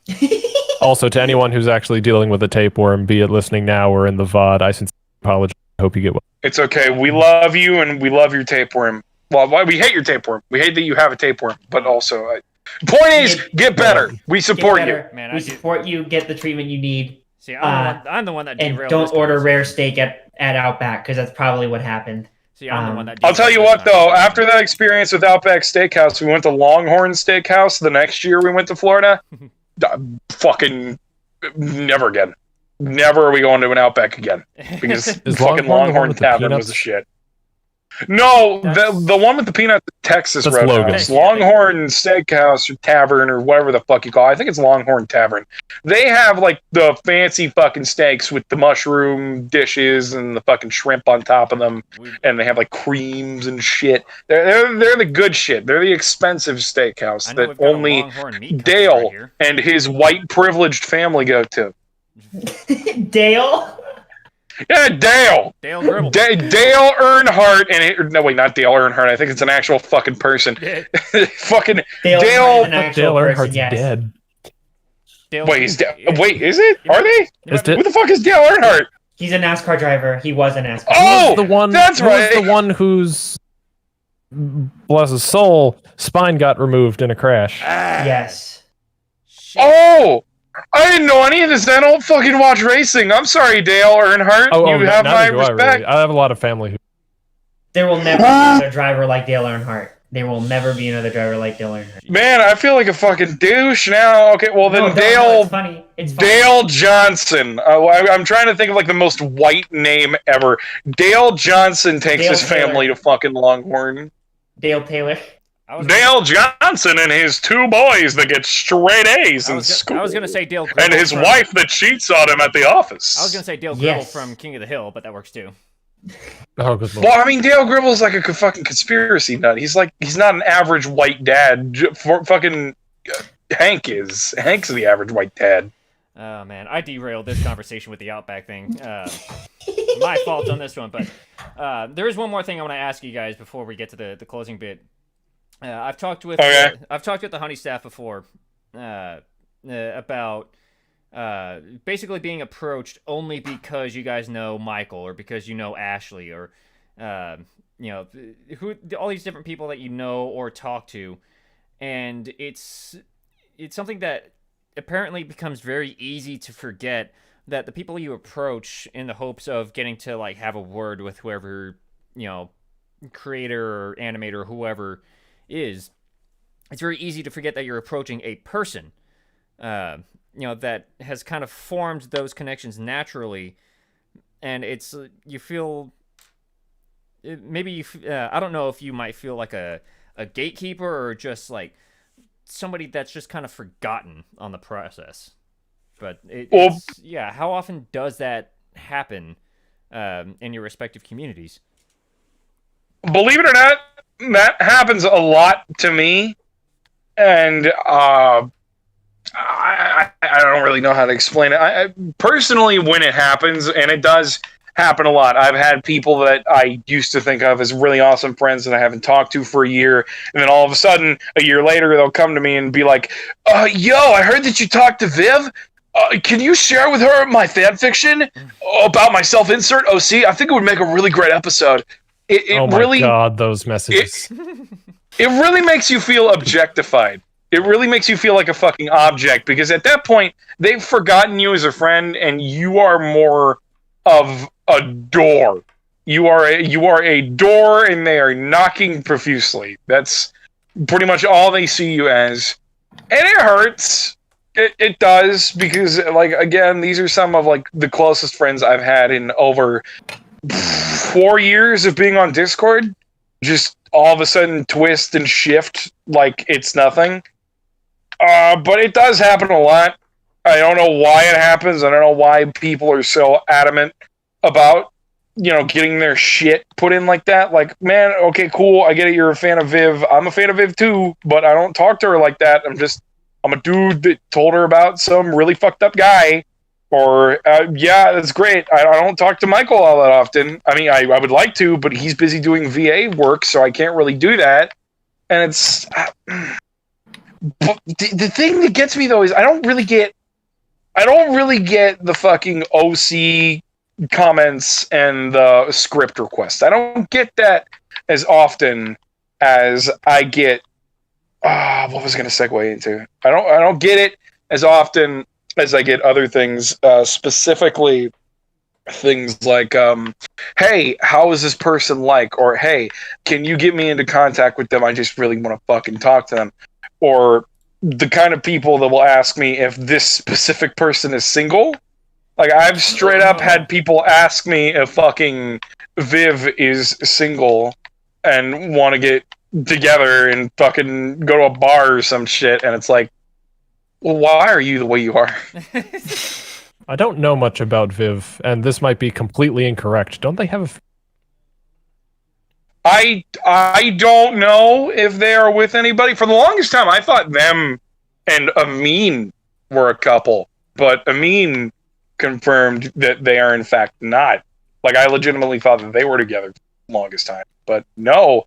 I don't think Viv is taken, but at the same time, I don't think she's looking, and I don't think she's wanting to date any of her fans. I can understand why. She just had her, passion project approved by a fairly large production company. She's probably really fucking busy. 2024. Yeah, that's another thing. Yeah, people don't realize that once you get taken on by a studio like that, your workload doesn't go down. It goes up by a lot. Now you have to work with all their people. And so it's one thing that I can tell you right now. There's a reason that Viv isn't tweeting quite as much anymore. It's because she is busy. She does. If she's not talking to you, it's not because she doesn't care. It's not because blah blah blah blah. It's because she legit barely has enough time to deal with her own thoughts at this moment. She is beyond busy. And it's not just that reminds me of what I was gonna say. The things that get me the worst when it comes to fans asking me about shit are people asking me for fucking job openings when it comes to Viv and Co. Like, I get... Me and Umbry get them the worst. Really? Umbry constantly has people messaging them asking, hey, does Viv have any voice openings open? Or maybe, some background art positions? Because, I can do both, I swear. I'll suck whoever's dick to make it happen. Thanks for sharing. It's really fucking awful, and it's like, man, I can't help you. I don't talk. I'm not in charge of Viv's employment department. I don't know what the fuck. I remember you need to go somewhere else and crawl in a hole and die. Yeah, Umbry deals with a lot too, and Umbry's also a super cool dude. And it only sucks for Umbry because they're not permanently on the show. They just did a couple panels because Viv was like, oh, this radio thing that they are doing on Tumblr with Ripley is super cool. We should reference that in the show, kind of, sort of. That's all it was. Like, they talk, they're close, but I don't think Umbri is actively working on projects with them unless they're on Helva, which I think they might be doing stuff for Helva. But I don't know. I haven't talked to them in forever because they're busy. I didn't even know that Umbri was in that regard. I just knew Umbri was a cool person. Well, but I guess Umbri, they did a single panel for Has Been. They did. In fact, it was actually a panel that referenced their Tumblr blog that they had with Ripley. There was also a reference to a play, an unexpected something another. There was one single panel, and it was for the whole scene with Alistair's backstory. Yeah. All the different art pieces that had some small level of animation on it. Yeah. Yeah, they only did like one panel for that, and that was like all they did Has-Been-wise. I mean, they talked to Viv about like script stuff, but they don't actually work on any of the scripts or anything. That whole scene was basically like maybe a collection of different art pieces that people submitted for that one scene, isn't it? Yeah, it was basically a collective of artists doing their own thing, kind of making like a storybook out of it. And Umbri got to participate in that with Ripley. Yeah, it's one of those things. It's easy to forget that they're some of these people that are connected to the show or the pilot just kind of happened upon it. They a lot of them the only reason I'm connected to anything is because of Ashley, because initially when Ashley was doing donations for their streams, their own Q&As and their has-been streams and shit, originally when they did that, they were going off a Google Doc. Like, they were copy-pasting shit to a Google Doc, and Michael would try to read off it as best as they could. And that was when they only had like a few hundred members watching at a time. And eventually, I got brought into the staff team. I was actually brought in the week that the Kitty Cafe stream went live. Oh, jeez. All those donations that were read on stream were compiled by 3 people in real time. That was me, Astral, and another old admin of ours, Mama Shy, who unfortunately we haven't spoken to in a very long time. We don't even know what happened. We just know that the personal shit was good. But we did that all in real time, and it was a big old clusterfuck. So me and Ashley sat down, and we were trying to figure out a way to make it easier on her and the staff team to get this shit read out for her and Michael. And eventually we came to the conclusion, all right, I'm just going to invite you to the stream server. You're going to take pictures of the fucking donations, and then you're going to delete them as we fucking read them. But then Michael figured out a better system coming off of one of my systems, and they got it figured out. And eventually they just said, you know what, you're a cool dude. Just hang out in the server. We don't care. That's the only reason that I have the connection that I do to any of the Has-Been staff. I just happen to be there. I said a joke or two. They said, haha, funny joke. And then we kind of clicked. And again, that just kind of grew naturally, is what happened, basically. Yeah, basically. It's almost as if both parties are human beings. Yeah. It's like, you know? See, if you treat the people that you're fans of like what they are, people, they won't look at you like a complete fucking ignoramus, because you aren't an ignoramus. You just treated them like they're fucking human, because that's what they are. They don't want to be idols. Like they're glad that you like what they do, but just like that's what a lot of people forget, man. That's what a lot of people forget. They think that their creators, they should put their creators on fucking pedestals and treat them like gods and goddesses. A lot of them don't want that, and the ones that do, you should be steering clear from, because those kind of people are really, really shitty. I think they're kind of fucking. I think, and that's never the worst part of their character either. There's always something else worse. You know, it's just it gets bad. I think Mama Luigi is the one that mentioned it when I did the thing with part of the Uwu crew / Honey staff. She said that I think Mama Luigi was in a call with you and Ashley or someone. I just remember Ashley was there, and she said something to the effect of, you approach me as a fan, you're going to stay a fan, but if you approach me as a friend, you might actually be a friend. Something to that extent. Yeah. That's basically what it sums up to, yeah. Yeah. And I wonder how often these kind of things happen on the Lackadaisy side when it comes to Kaz or Tracy or any of the voice actors that are on the project. Yeah, I'm actually curious too, because I figured Kaz would have a bigger following coming off the whole Planet Dolan hype. Those kind of fans for Dolan asking a lot of fucking questions. Honestly, I had no idea that Kaz was a part of that until you said it during this podcast. Yeah, a lot of people don't realize it. I used to be a huge Planet Dolan fan, and I used to watch Hellbent streams a lot. And I one day they just happened to join the fan court out of fucking nowhere, and they were in one of the adult VCs, and I decided to pop in and greet the new members and just goof and gaff for a little while. And their voice sounded familiar, and I realized that they were Emoji Whirl, one of the old artists for Planet Dolan. And I stopped them and I was like, Emoji? And we just had a fucking laugh about it. And I know that some of their old fans come around and ask like really stupid personal questions. So I'm like wondering how all that is on your side too. Like, how often are people trying to go through you to like say something to Tracy or like just basically fan over it? A lot of people come to me about, hey, can I talk to Tracy? Hey, can I talk to Fable? Everything like that. And Tracy and I and Fable and all's general rule is just go talk to them. They're just people. Like what we were talking about earlier with, people, objectifying us and things like that for, hey, can you send this to Tracy, Mr. Mailman? Or things like that? Or, hey, can you send this to Vivs or things like that? Mr. Mailman? You call you Mr. Mailman? No, God, no one's ever called. I'm using that as like in an app. But I was about to say, I want to be called Mr. Mailman. Understood. Mailman's your safe word. You can't do this to me. But no,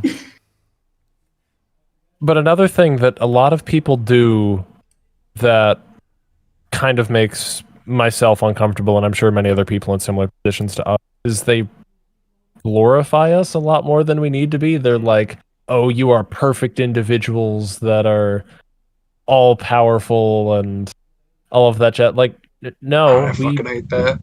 We make mistakes too. We're just people. They're just people. Tracy is an amazing artist and runs an awesome community and has amazing books and all that. And Vivs is an amazing director and has a super cool team, and Fable's an amazing director and all of that shit. But we're still people before anything else. They happen to have made something a lot of people like, but they're still people that made it. Right. Like they were people when they made it. Right. They still are. This is not a Zuckerberg kind of situation, It's not like I was human, I am human still. It's like no, they're just straight up people, And I, like it's been said, if you approach them as a friend, that's going to get you the furthest. But and the thing about that is though, it's very hard to approach somebody as a friend if you don't truly intend on being a friend. Right. So make sure when you're approaching people that you actually have that intention. If you are looking for some ulterior thing, right? A job, recognition, blah, blah, blah, blah, blah. You're going to come off as disingenuous. It's just the way. And I can tell you right now, a lot of artists and fucking creators can see right through that fucking shtick. Like there is no getting around it. You try if you're here over complimenting their art, they can see what you're doing. Like they know. Because be normal. You're not the first person to do it. You're far from the first, and you will be far from the last. Right. I can tell you right now, if you're doing it right now and you think that you're going to get away with it, remember that at least 9 people before you did it to no avail. Exactly. And you know what? If you're after that, wait for them to put open an opportunity and show them that you're worth it. Right. Forced nepotism doesn't happen. It's very, very hard to do, and it's awful if it does end up happening. I think if you're genuinely interested in knowing people, that can happen. That can be arranged. I promise you. Um, as long as that's where your interest is. And then any other stuff that comes your way after, it's kind of like the relationship with the artist and money. If you're drawing art for money, right? If your goal for your art is just money, you're probably not going to make a lot of money. If you draw art because you enjoy it and you leave the door open for money, money will walk in and say hello and shake your hand. It's the same way with this. If you're saying, man, it would be kind of cool to work with this, but I just want to know them, and you go in with that mentality, who knows? Sometime down the line, that might extend itself to you. But you can't go in with that mentality of, I want to work with this person. I want to work on this person's projects because they're big. If you want to work on a big project, work on projects that aren't big yet and see if you can make them big. See if you can be there when the project is becoming bigger. Don't wait until after the project's big to jump on the bandwagon, because your chances have gone from existent to very, very slim. Doesn't mean it's impossible, but it's just, and above all, remember that you're dealing with people. You're not dealing with an entity of creation. You're dealing with a human being who had an idea and executed that idea. And it just happened that a lot of people liked it. It's just a coincidence, basically. Mm-hmm. They put effort in, right. People liked it, and it went. We've been going on for like 3 hours, and I don't mean to be that dick, but my throat is like burning on fire. I think we were just about to get to the wrap-up question. I was actually going to say we're getting to that last like 10 minutes before I hit my hard limit. But the last thing I wanted to try to get onto was if you guys have anything that you think might be helpful advice to anyone that's listening, whether it's in regards to community management or just being people in general, life in general. Oh, you want to go first, Newtonian, or do you want me? Do you mind if I go first? Oh yeah, you can go first, man. I've been waiting for you to go first. I was hoping you would. As far as the community management side of the question, be human.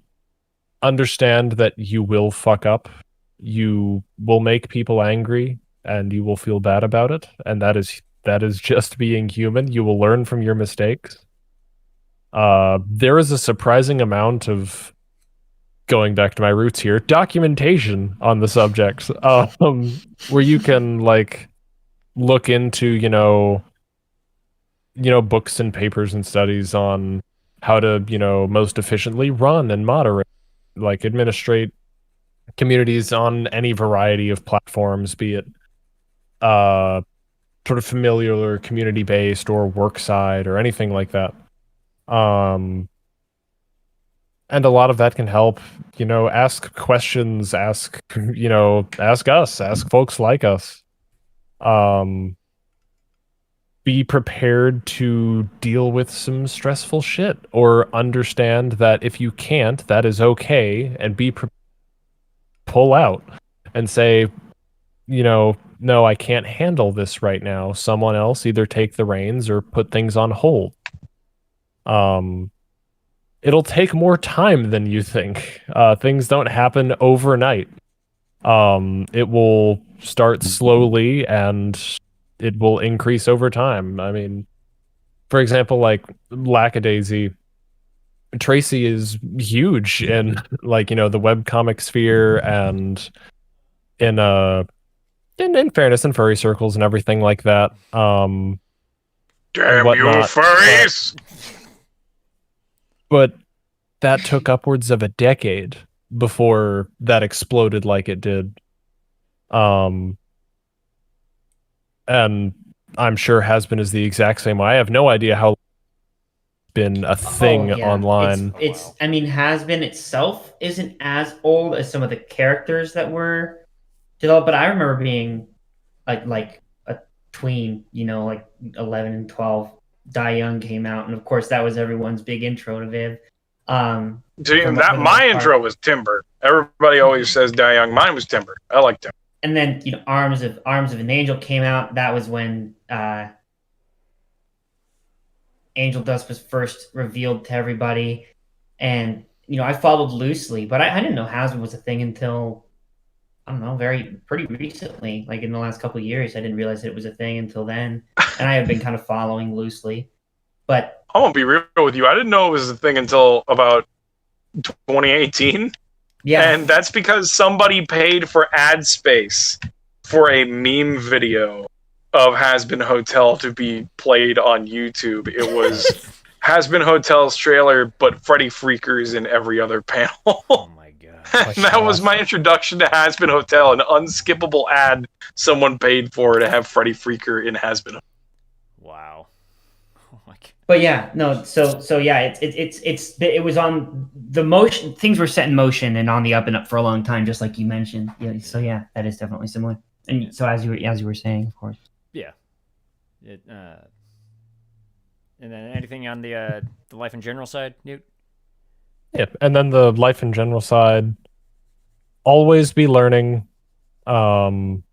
Never take things from one perspective, always get both sides, or it's usually not a polar situation. But just listen, learn, have a long fuse if you can. It is absolutely a virtue. Mhm. The chat is just delightful. I'm sorry, I'm to read. It's But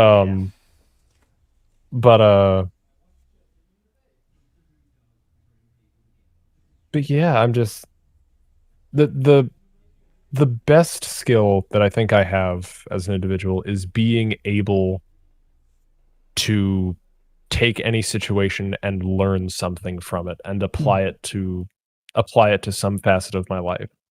And it's a skill that will take time to do so. But we lost Hellboy. He's back. there he is. But Hellboy 2. But Wait, what? Oh, my connection died, so I had to leave and come back. What happened? Nothing. I You're got good. you, I got you. But being able to take any situation, good or bad, being able to take failure or loss or success or anything like that, and being able to take that and say, what did we learn from this? What can, be done moving forward? What can I do to apply this to other individuals I know? How can I teach from this? Things like that. Failure is only truly failure if you learn nothing from it. Mm-hmm. Which I say off the top of my head, but I'm sure it's plagiarizing someone. But of course. But yeah, just have an open mind, I guess, is the TLDR of that. Right. Oh, is it my turn now? I think Was so. I paying attention? I'm sorry. I'm like half paying attention because I'm in the middle of doing the Haunted Forest event in Destiny 2. I've been playing Destiny the whole time. I'm sorry. No, don't worry about it. You're fine. But I mean, as far as advice goes for me, it really just goes back to the best piece of advice that I was given, and that's the rocket fuel. Mm-hmm. But in the same vein of rocket fuel, never overextend yourself. Never push yourself to a degree that you can't handle. But at the same time, don't leave stones unturned.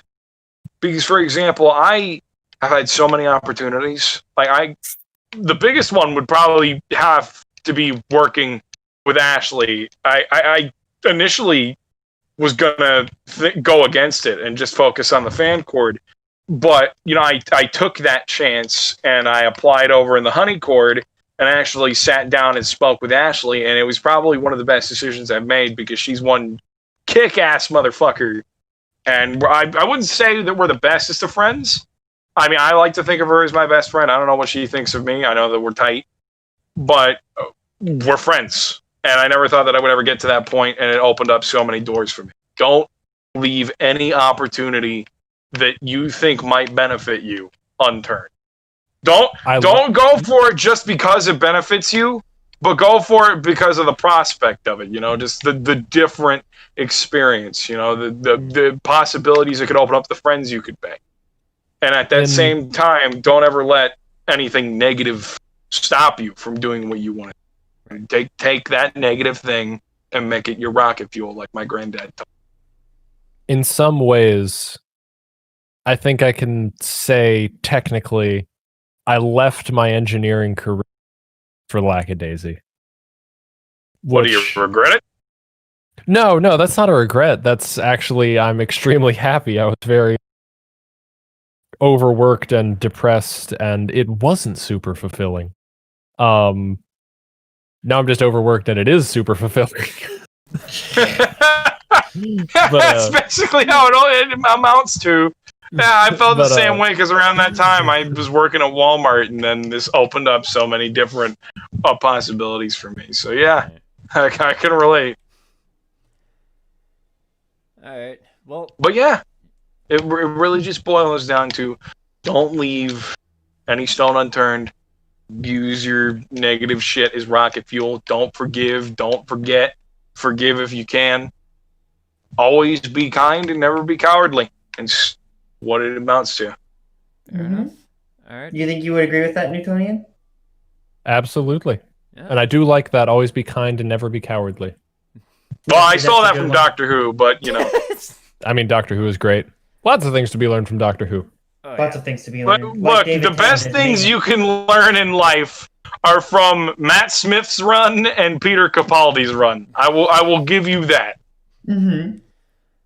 As the 11th Doctor, not to keep this going much longer, I'll just make this short, but like the 11th Doctor kind of taught me to be strange. Like if it wasn't for Doctor Who, I wouldn't have learned to be myself, because around the time that Matt Smith was getting popular here in the States was around the time I moved to West Virginia to meet my dad, and when things got bad, and Mom didn't want any more conflict in the house, so she was encouraging me to not be myself, and my dad was constantly encouraging me to be more like him and not be who I was. And Doctor Who kind of gave me that sense of be who you are even if you have an army against you. The Doctor taught me to be strange, in that it's okay to be strange, and that no matter what, that's who you should be going forward. You should be the Doctor, not the Doctor, but be your Doctor. Be strange, be adventurous, be kind, and not. Be an individual whose primary purpose is to better yourself and the lives of those around you. However you are able to do so. I did bring up an idea when I talked with the others. If you're going to live anything from your favorite TV shows, live the character development they go through. Don't try to imitate them themselves, but let that natural process of telling your story happen. Like basically, just be your own. Yeah. Like don't just be Peter Parker if Spider-Man's your shit. Be your own Spider-Man. Yep. There's like there was a whole fucking comic event about the multiverse of fucking Spider-Man. And there's people making fucking spider personas around that. Be your own Spider-Man. Be your own Doctor Regeneration. Be who you want to be. Like, there's nothing cringy about that. There's nothing cringy about relating to a character and, kind of adapting their morals to your own, becoming your own person from it. Like, don't let that dissuade you. Just become your own person. That's all it takes, is just be any other person, just like anyone you ever interact with, no matter how much fame they have. Perfect. Perfectly. Yeah. So yeah, that's how. Yeah, that definitely sets the tone of what I wanted to try to accomplish with this. Thank you both very much for joining us today on this. Thank you. Thank you for having me. I've held in a piss for like about an hour and a half, but this piss is well worth it. Go and release that piss. I will. I will relinquish it upon the world. The back door. You did mention you were going to piss on everyone's parents, so I mean, Okay. Yeah, no, see, here's the thing. I've noticed it. Whenever I have to piss for some reason, my brain thinks, haha, pee humor. So, I don't know why it does that, but that I have to use the bathroom if I start making piss jokes. I'll keep that in mind. All right, I'll keep that in mind. Thank you, Hellboy, and thank you, Newt. Thank you, Hellboy, and thank you, Newt. Thank you for everyone who stopped by. Tracy in the chat, thank you for we're glad that you enjoyed, and we're glad that everybody else enjoyed. And we will see you next time on Gab Hominem, and I'm sure Ark has his last little outro that he wants to do, so I'll shut up and let him get to that. Yeah, I've definitely got more coming up in the future. Keep an eye on the hashtag of Gab Hominem, and you guys, if you can, start sharing this thing with other people, because if we can get more people to start learning from all these experiences, I think it can accomplish a lot more. So share it with your friends, even your family if you can.